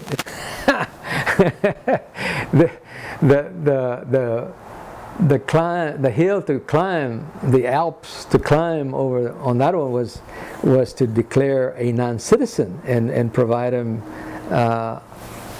years of residency over citizenship, which was a real barrier. And the criticisms that were made by other people that came after me was, how dare somebody put a 20-year residency requirement on qualifying for a pension for the elderly. What I found out at that time was something that I didn't know. In the state of Texas, there were a lot of other white ethnic groups like Polish and Czechs and Germans that weren't citizens. And all of a sudden I found that the bill, who the director of welfare had told me, I guess he looked at me and saw that I was a Chicano and said, you know, you're pushing something for Chicanos only, because they're the ones that are going to gain by the change. all of a sudden I found out that it really wasn't. It was very broad-based. A lot of rural folk that were in the elderly category, but were still not citizens. All of a sudden I had testimony coming in from all over, white folks coming in supporting the change in the Constitution. Anyway, that was my claim to fame in my first term, and we passed it. It required 2/3 of 150 on the House, which I was a member of. It required 100 votes, which is ridiculous for anybody to imagine that we would get 100 votes on something like this, but we got it. And then the next barrier, of course, was to have the people vote on it and go statewide with a bill on a constitutional change. And that was also done. And we had some very, very good, throughout the state, we had some very good editorials supporting it. So it passed. And no genius about it. It was just, it was a very timely issue, and I didn't know how timely it was. And I had another minor bill that wasn't that significant. It had to do with education. So I had a successful first term, and when the senator from Bexar County decided to run for Attorney General, Franklin Spears, who was a district judge for years, had come from a highly well-known political family. Adrian Spears was a federal judge. His father had been a senator also, and Franklin was then senator in the state when I was a House member. Henry Gonzalez had been a state senator prior to Franklin.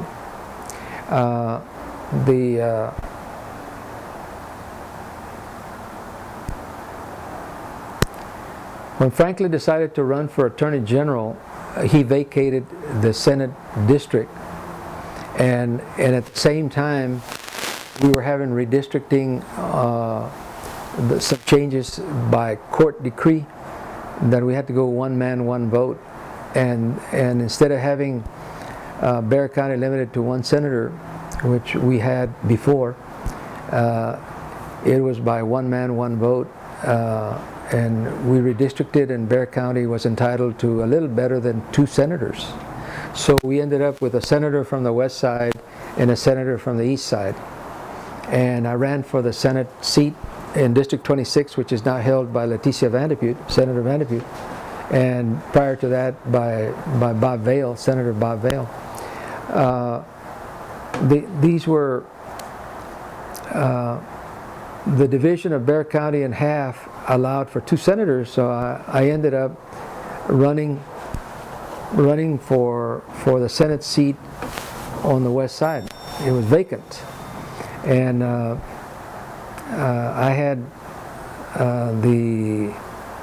had Zachary's son-in-law, a guy that I had gone to Trinity with, Carter, by the name of Carter. A real nice guy, real nice guy. He was on the boxing team at Trinity, and I had tried boxing at Trinity, but didn't like it, and I ran into him. So we were friends already, and we knew each other, and we ended up being opponents. The only thing was that I had 1 term in the House and he had none. He had no experience in politics. He had never run for office, but he was Zachary's son-in-law, and I beat him. You know, we used to go out and hang signs, right? We made some signs, and we'd be out there 4 guys at a time, 2 of them digging holes and the other 2 putting signs together. If we wanted to have a junior-sized billboard out in some corner that was good, it took us 4 hours, maybe 2 hours, to really get a good sign so that nobody would come in and destroy it. Maybe not 4 hours, maybe 2 hours. Zachary had some trucks, and the signs, David Carter, like I said, he's a good friend of mine, still is. Big signs on David Carter, and then he had these machines, because old man Zachary had a engineering firm that had all kinds of heavy machinery. Well, I remember I remember seeing this truck with augers, with drills, and it was all done by machine, by these giant trucks, and the trucks would go in there and go like that and drop the drills into the ground and go and it dig holes as deep as you want it, and then the truck would move out after they dug the holes. Another truck would come in and take the junior signs, the ones that we were taking 2 hours to do because we have to dig it by hand. Another truck would come in and automatically again they would drop. They had it measured already, the distance between the two 4x4s, and they would go and drop them in there and then pack them down with dirt or cement or whatever they did. And they were through with putting up a sign in 15 minutes, maybe 10 minutes, And we laughed because those signs were fantastic, I was really impressed, modern design and modern technology and lots of money. So we devised an ad, and I had a lot of support, homegrown on the west side, being a west side district. I had a lot of, having been a teacher in Edgewood, having been a teacher in San Antonio School District, and having 6 brothers and 2 sisters, and they were all married and had children, and they were all over the place, and they all lived in San Antonio. So I had an army of supporters built in, and the opposition didn't know that. But I remember laughing about it because they were doing their job twice as fast as we were, and they had 10 times the money that we had to run the whole system. But that gave me cause and reason to have my next ad saying, "Signs don't vote."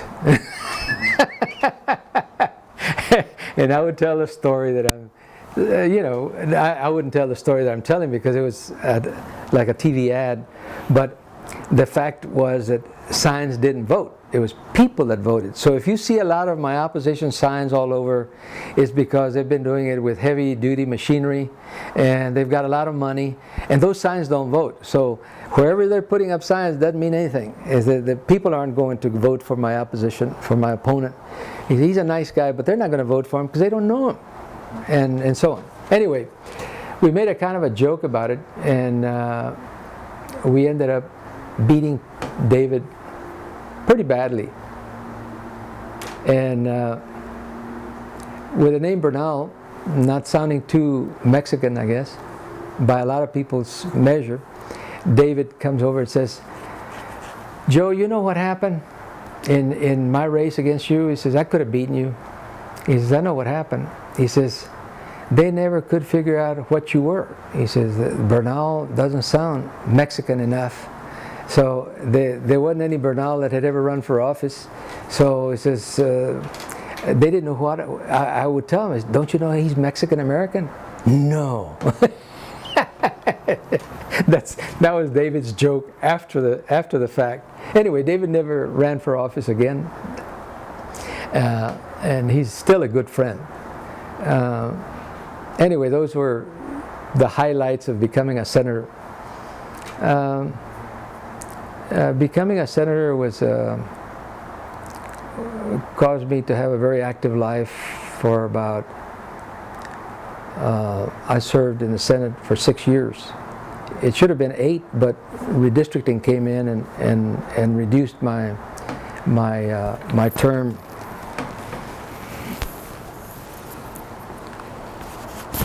Reduced my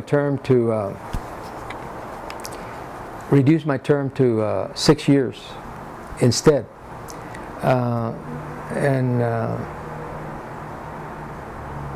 I got beat by now County Judge Nelson Wolf. And then when Nelson ran for Congress, we supported Bob Kruger against him for Congress and got even. But that was my last victory in 1970. I lost in 72. I tried regaining the office in 74 and lost by 99 votes. So I decided not to run for that kind of an active office anymore. I'm presently an elected official sitting on the State Board of Education, but that's not a very active position, politically speaking. But it's very enjoyable for me because I've been an educator all my life. The years that I spent in the Senate were probably some of my best years. I consider it to be some of my best years.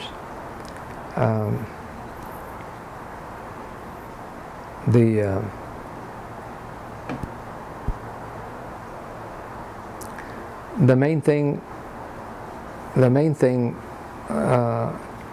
had to do with the passage in 1969 of the University of Texas at San Antonio campus. We didn't have a public institution in San Antonio. Frank Lombardino had it in the House and I had it in the Senate. He was a main sponsor in the House and I was a main sponsor in the Senate. We tried it in '67, and the private universities in San Antonio got together along with the junior college system, and they all went in unison against the establishment of a public university in San Antonio. And the reason they gave was we already have 4 universities in the state in San Antonio. They were all private, however. Why do we need a public institution? Besides, if we have a public institution of higher learning, a 4-year institution of higher learning, it'll diminish our enrollment. That was the argument in '67. In '69, the Chamber of Commerce had done, between '67 and '69, the Chamber of Commerce had done a good research piece. And basically what that research piece said, and it helped in our arguments, was that the argument of diminishing enrollment in other institutions that would be affected by establishing a 4-year university does not hold. That when this has happened in other cities and in other areas, the level of education rises for the entire community. That argument was the argument that we pitched in '69, and it was a hard thing because the state of Texas had more 4-year universities established in small towns because we were rurally dominated in the legislature for years and years and years until redistricting occurred in one man, one vote, and redistricting occurred in the middle of the '60s. The Texas legislature was dominated by rural folk mostly, and the big cities like Houston, Dallas, San Antonio, and El Paso and Austin were all limited to not more than 1 senator, regardless of our size. So we were underrepresented by city folks. So that was a big thing that we had to overcome. The fact that the legislature had been rurally dominated and had continued to be. So you have a lot of the university 4-year institutions in small cities like San Marcos. San Marcos didn't have any business having a university, a 4-year public university, 25 miles from Austin. You know? That should have been built over here, but it was rurally dominated, and And you know, I don't blame San Marcos for having one, but San Antonio should have had one way before that. And then when you looked into South Texas, the closest thing to a four-year university in South Texas was El Paso, and the El Paso University of the Mines, West Texas University of the Mines. It was an engineering, petroleum and all that kind of stuff in El Paso, and that became UTEP under the University of Texas system, the University of Texas at El Paso, and we became the University of Texas in San Antonio. That was probably the biggest thing that happened. At that time, SAC had 25,000 people registered, and the argument that they had used in 1967 was that we had a dropout problem, that our students weren't really interested in a four-year diploma because they would drop out. They would go to SAC, go 2 years there, and never attend third and fourth year. Well, that was a simple argument, because the real serious argument was that in order to get your third or fourth year, you had to go to a public institution. You had to travel all the way to Austin or San Marcos or A&M, or pay a tuition that was twice as high in attending private institutions. I had to get my master's at Our Lady of the Lake and my undergraduate at Trinity, but that's what we had in San Antonio. And what I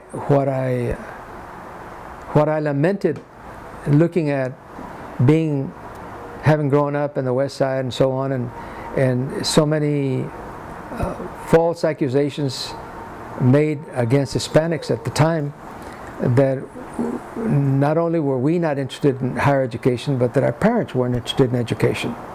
And that's the reason why so many of our people didn't finish school, high school, much less attend universities and colleges. That it wasn't part of our culture to really push education. And so, you know, the obvious facts were that statistic stared you in the face, and it was reality, because we weren't there. So the arguments that they made, however false they were believable, because factually we weren't there. So that was what we had to overcome. And the person that was sitting on the higher education board, a rich lady from Seguin at the time, saying, we really don't need a four-year university in San Antonio. If those kids are the kids that are graduating from high school in San Antonio, have no problems. They go to A&M or they go to the University of Texas, are two main institutions in the state of Texas, the best that we could match with any university in the United States. Well, but she wasn't talking about our people that were low income, that in order for them to travel or to live away from home, they had to put in it was an additional cost. That was probably one of the most important bills that I passed as a senator, and we did it like at 2 o'clock in the morning, because they weren't about to go down smiling and easy. So we had everybody in San Antonio at that time, including the private universities and San Antonio College and the Chamber of Commerce and the religious people and the Protestant Catholics and Jewish and so on. They were all in favor, you know, and it was a united effort by the people of San Antonio that they wanted a public university here. So they got that. We got that. Joe, that's the end of this tape right here. Huh? This tape's already done. That was an hour already. That's pretty fast. You're kidding. Yeah. Does it seem like an hour? Doesn't seem like it.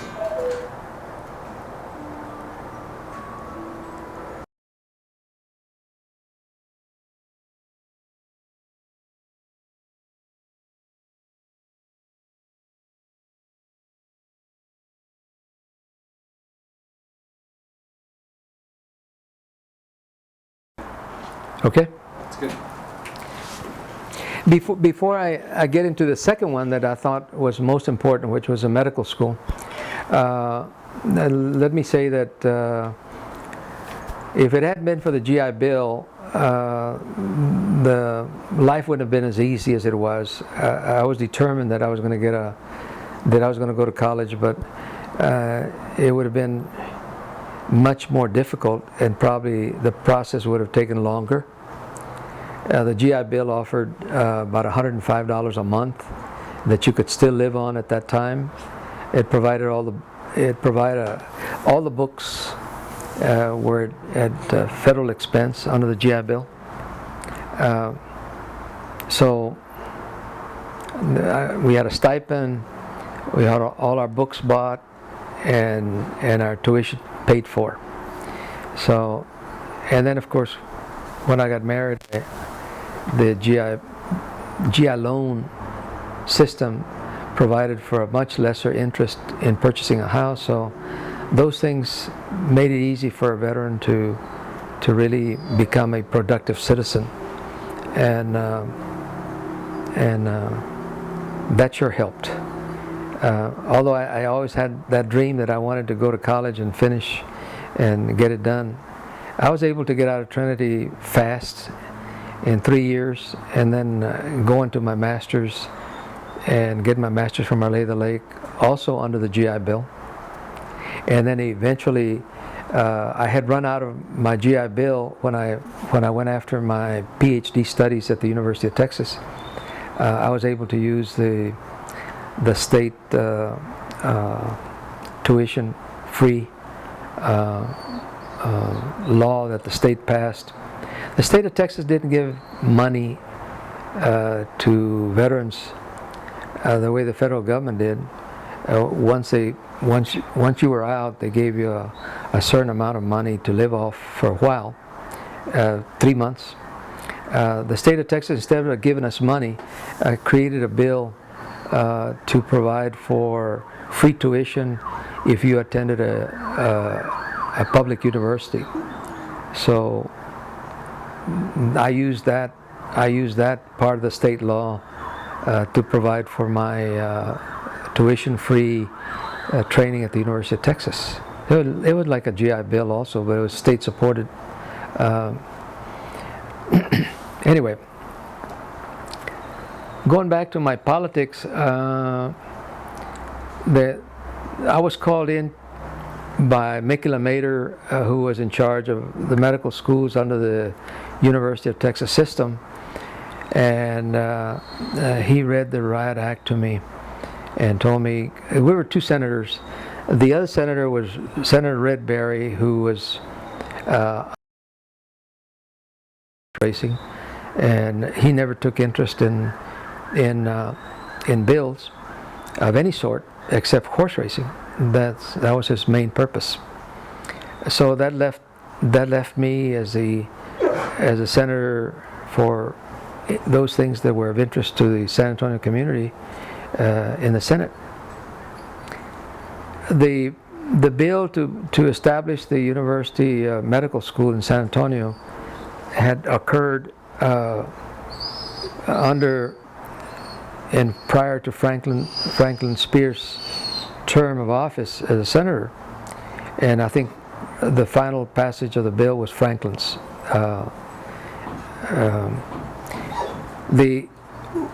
What the state wanted San Antonio to do was to build a hospital, or a lab. When you look at the university system, there's always a lab associated with it, and heretofore in all the system, in all the prior systems of medical schools, the state had always provided the lab to go with a medical school.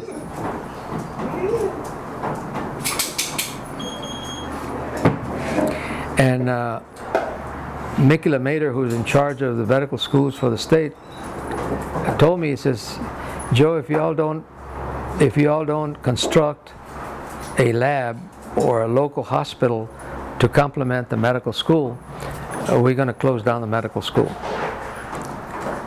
So we had a special tax in Bexar County to provide for the Robert B. Greene Hospital, which is still downtown and services mostly the poor people, east side and west side. And we were saying, well, that should be the lab for the medical students at the medical school. And Dr. LeMaitre, who later became the director of, I think, the Cancer Center in Houston,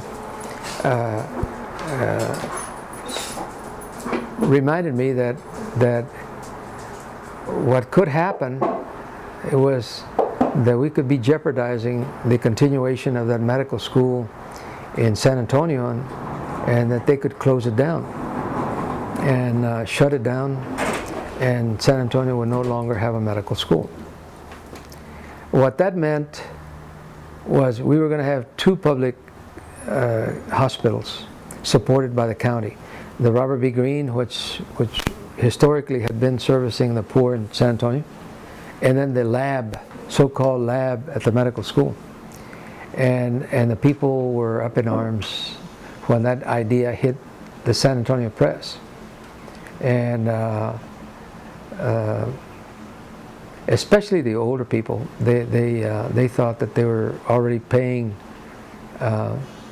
too much money for medical services for the poor, and that they were on limited income. So it seemed to be a battle, especially with some of the older folks.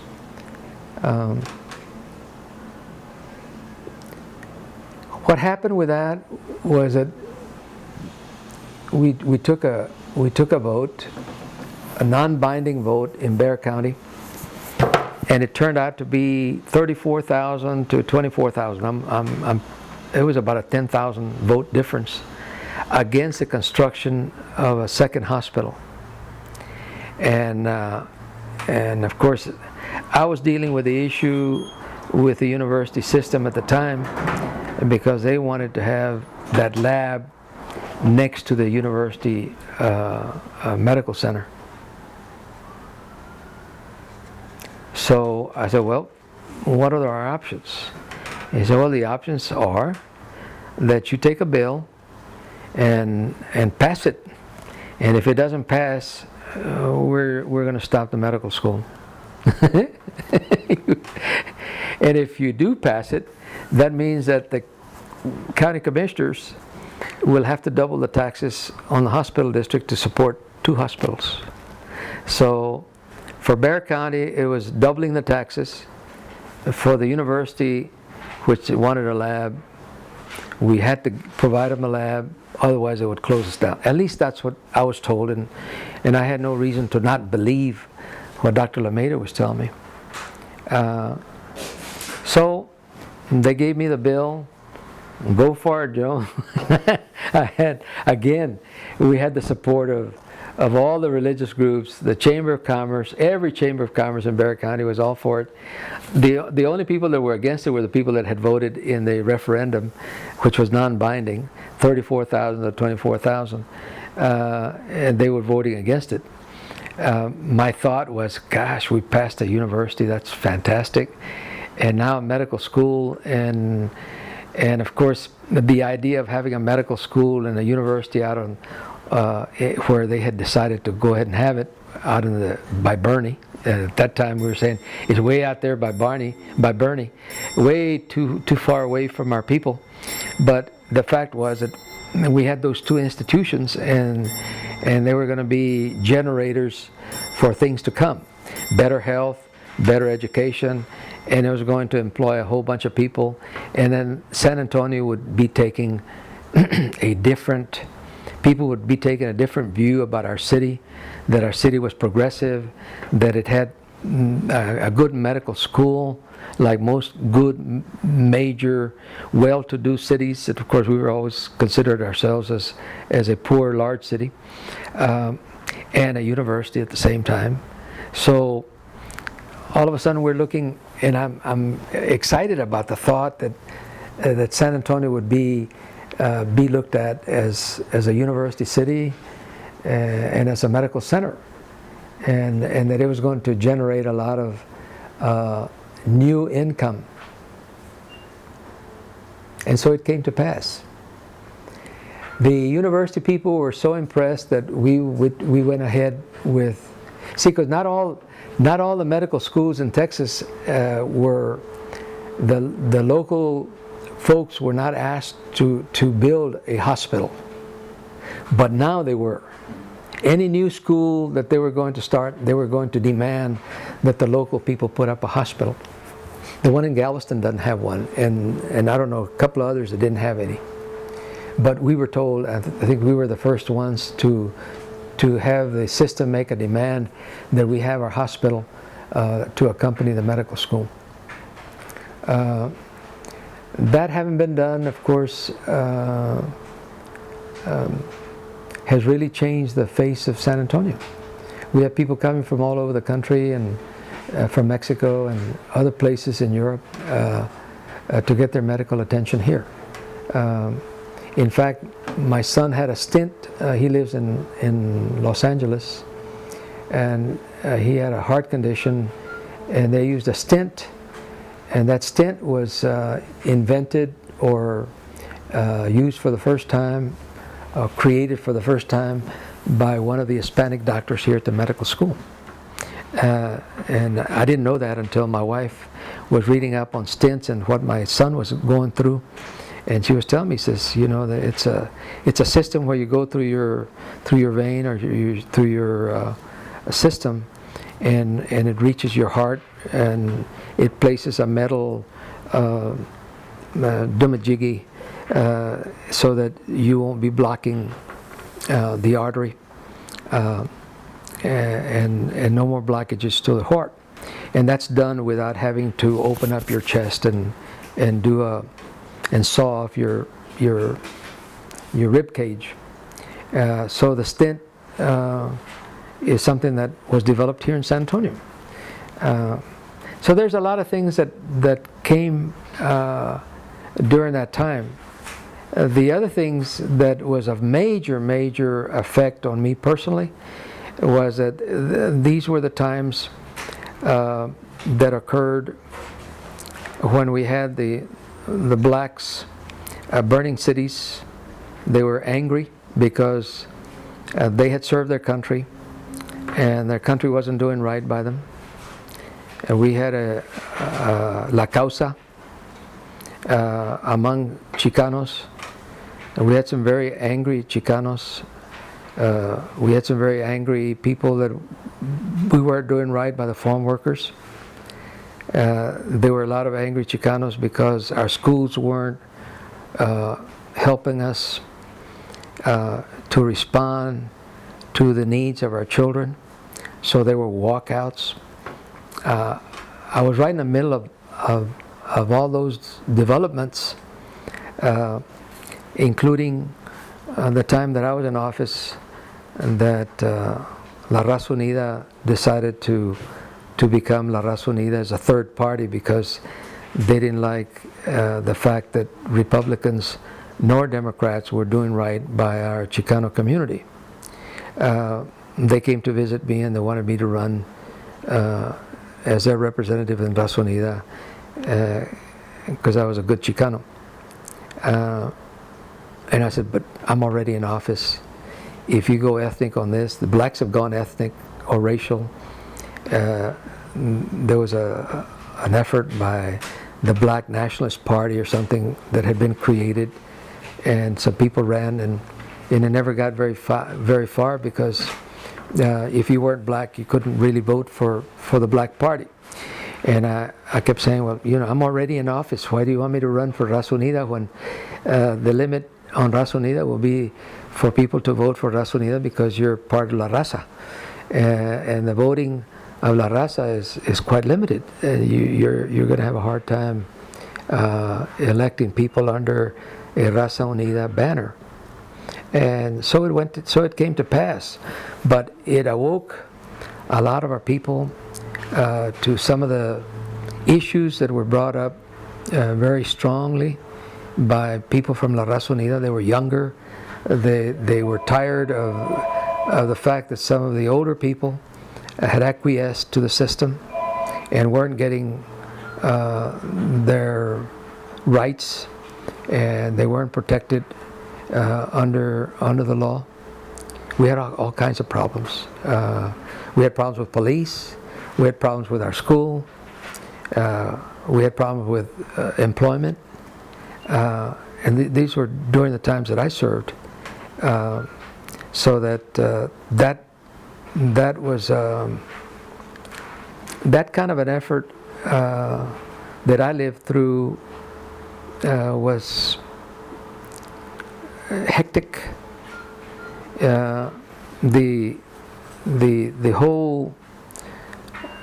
whole return, which I still feel in my mind, that the biggest change, the crucible, the crossing from one set of minds into another was when we came back from the service.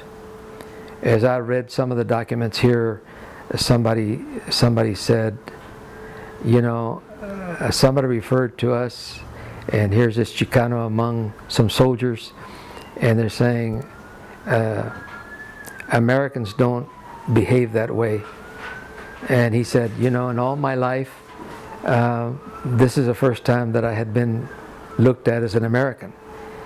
And part of what I experienced in the service was that there was the Filipinos, and then there was a Japanese, and we had ugly names for unfortunately we had ugly names to refer to them, derogatory, called gooks. They were not American. The rest of us were Americans. So there was no distinguishing in the service that we were different. Yet when we came back after the service, we certainly were. You know, I recall just observations that you made. You know, at Trinity while I was a student there, you would sit down to eat, and you weren't there but half a minute, and the person that you sat next to would get up and move their tray and go someplace else. And this was a usual occurrence. So, and these were noticeable things. And you took them in, and you said, well, things really haven't changed that much. So when La Causa came and demands were being made with the farm workers to provide them for a living wage, for things to be corrected during school walkouts. I participated in my own high school when the students wanted to walk out, and I helped them, and the principal called me in and wanted to know, why are you doing this? You know, you were such a good student when you were at Lanier. Why are you participating in this?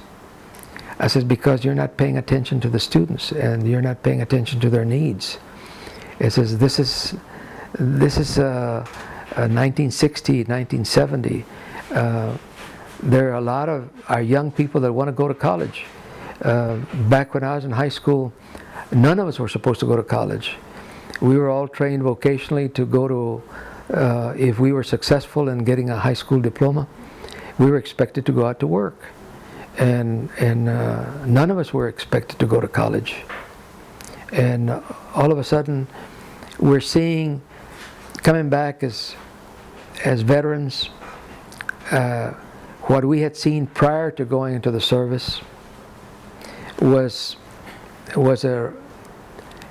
in a different way, was a repetition of what we had. It was like revisiting the older times, not ostensibly as open. For example, before I went into the service, there were some swimming pools here in San Antonio that wouldn't allow us to go in. There were towns around San Antonio where you couldn't stop to get a haircut. And there were areas, when I grew up in the West Side, there were areas in San Antonio that you couldn't buy a house. We come back from the service, all of a sudden, using the derogatory term that we used in the service, we were the gooks of the community right back to where we were before, and there were very few changes that had occurred. We weren't the American soldiers. We were the gooks of the community. And as painfully as that may sound, that in many ways was my feeling, and those feelings have never left me. You know, that in many ways we're still not part of the system. We may be getting there in the future. I don't know. As we progress, more of us take on better educational, strive for higher education, get into better paying jobs, become the entrepreneurs of the community, be participants in the civic affairs, which comes with being able to have a good job and having a good family and having a good home and that kind of thing, was something that we didn't have before. I guess as we move into that, you're going to see more and more of what I have been expecting all my life, and yet I don't see us as completely there yet. Where we had an 80% dropout rate in the 60s, when I was attending Lanier and got into politics, found out that 80% of our people were not finishing high school. Now it's 30%. During John F. Kennedy's first term as President of the United States, we had 34% not finishing high school. And John F. Kennedy made a speech about dropouts, that was a crisis in our educational system, that 34% of our young people were not finishing high school. We're at 30% right now. In the year 2006, we're at 30% among our Hispanics. And if I can use John F. Kennedy's words, we're still in crisis. The goal, of course, is that we graduate 100% of our students. There's a lot of signs that I see. For example, once upon a time, I took a course at UTSA under Professor Rivera, Tomas Rivera, who tried to be president of UTSA, and we supported him. We didn't know how to support him, but we supported him to become the president of UTSA. And he had to leave Texas to become the president of one of the Californias.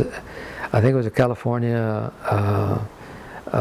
university in Riverside, I think, where he became president. But he had to leave San Antonio, and he was from Uvalde originally, Tomas Rivera. And one of our educational leaders that I was thinking at the time that Tomas left and didn't make it into the presidency of UTSA, says, one of these days, we're going to have a president of the University of Texas at San Antonio. We have to. We have to.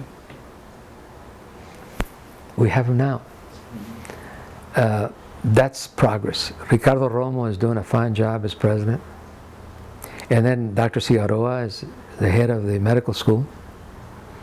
And then when you look south, the president of the university in Corpus Christi, the president of the university in Laredo, the president of the university in Brownsville, the Blandina Cárdenas is now the president of the university at Pan Am in Edinburgh. That's progress in the educational arena. That's tremendous progress.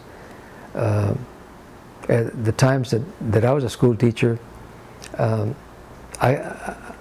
could count in one finger the number of principals in the San Antonio School District. One. In the whole, and one principal. And now as I look around, I don't have to look for principals. I'm looking at superintendents that are running the operation. When we start moving from the educational arena into the broader system of commerce, and we start moving the finances of the state as well as the politics, because they go hand in hand.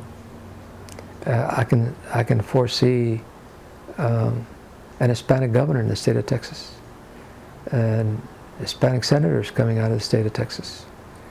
I can see it slowly moving in that direction. I don't have any misconceptions that it's going to happen because we're in great numbers, because our people are still young people. We have more people under 18 than we have over 18. They're not voters yet, but we're going to see some very healthy changes. The concern that I have, by the way, we have the director of higher education, Raymond Paredes, an Hispanic from El Paso, who's heading who's the commissioner for higher education. We're going to see a lot, and we're looking at a tremendous shortage of people in the Hispanic community that are really making it into the higher educational arena, and I'm seeing that as a major change eventually.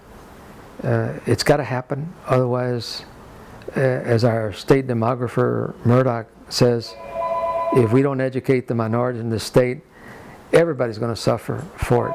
And my continuing work along those lines is to help better that kind of a situation.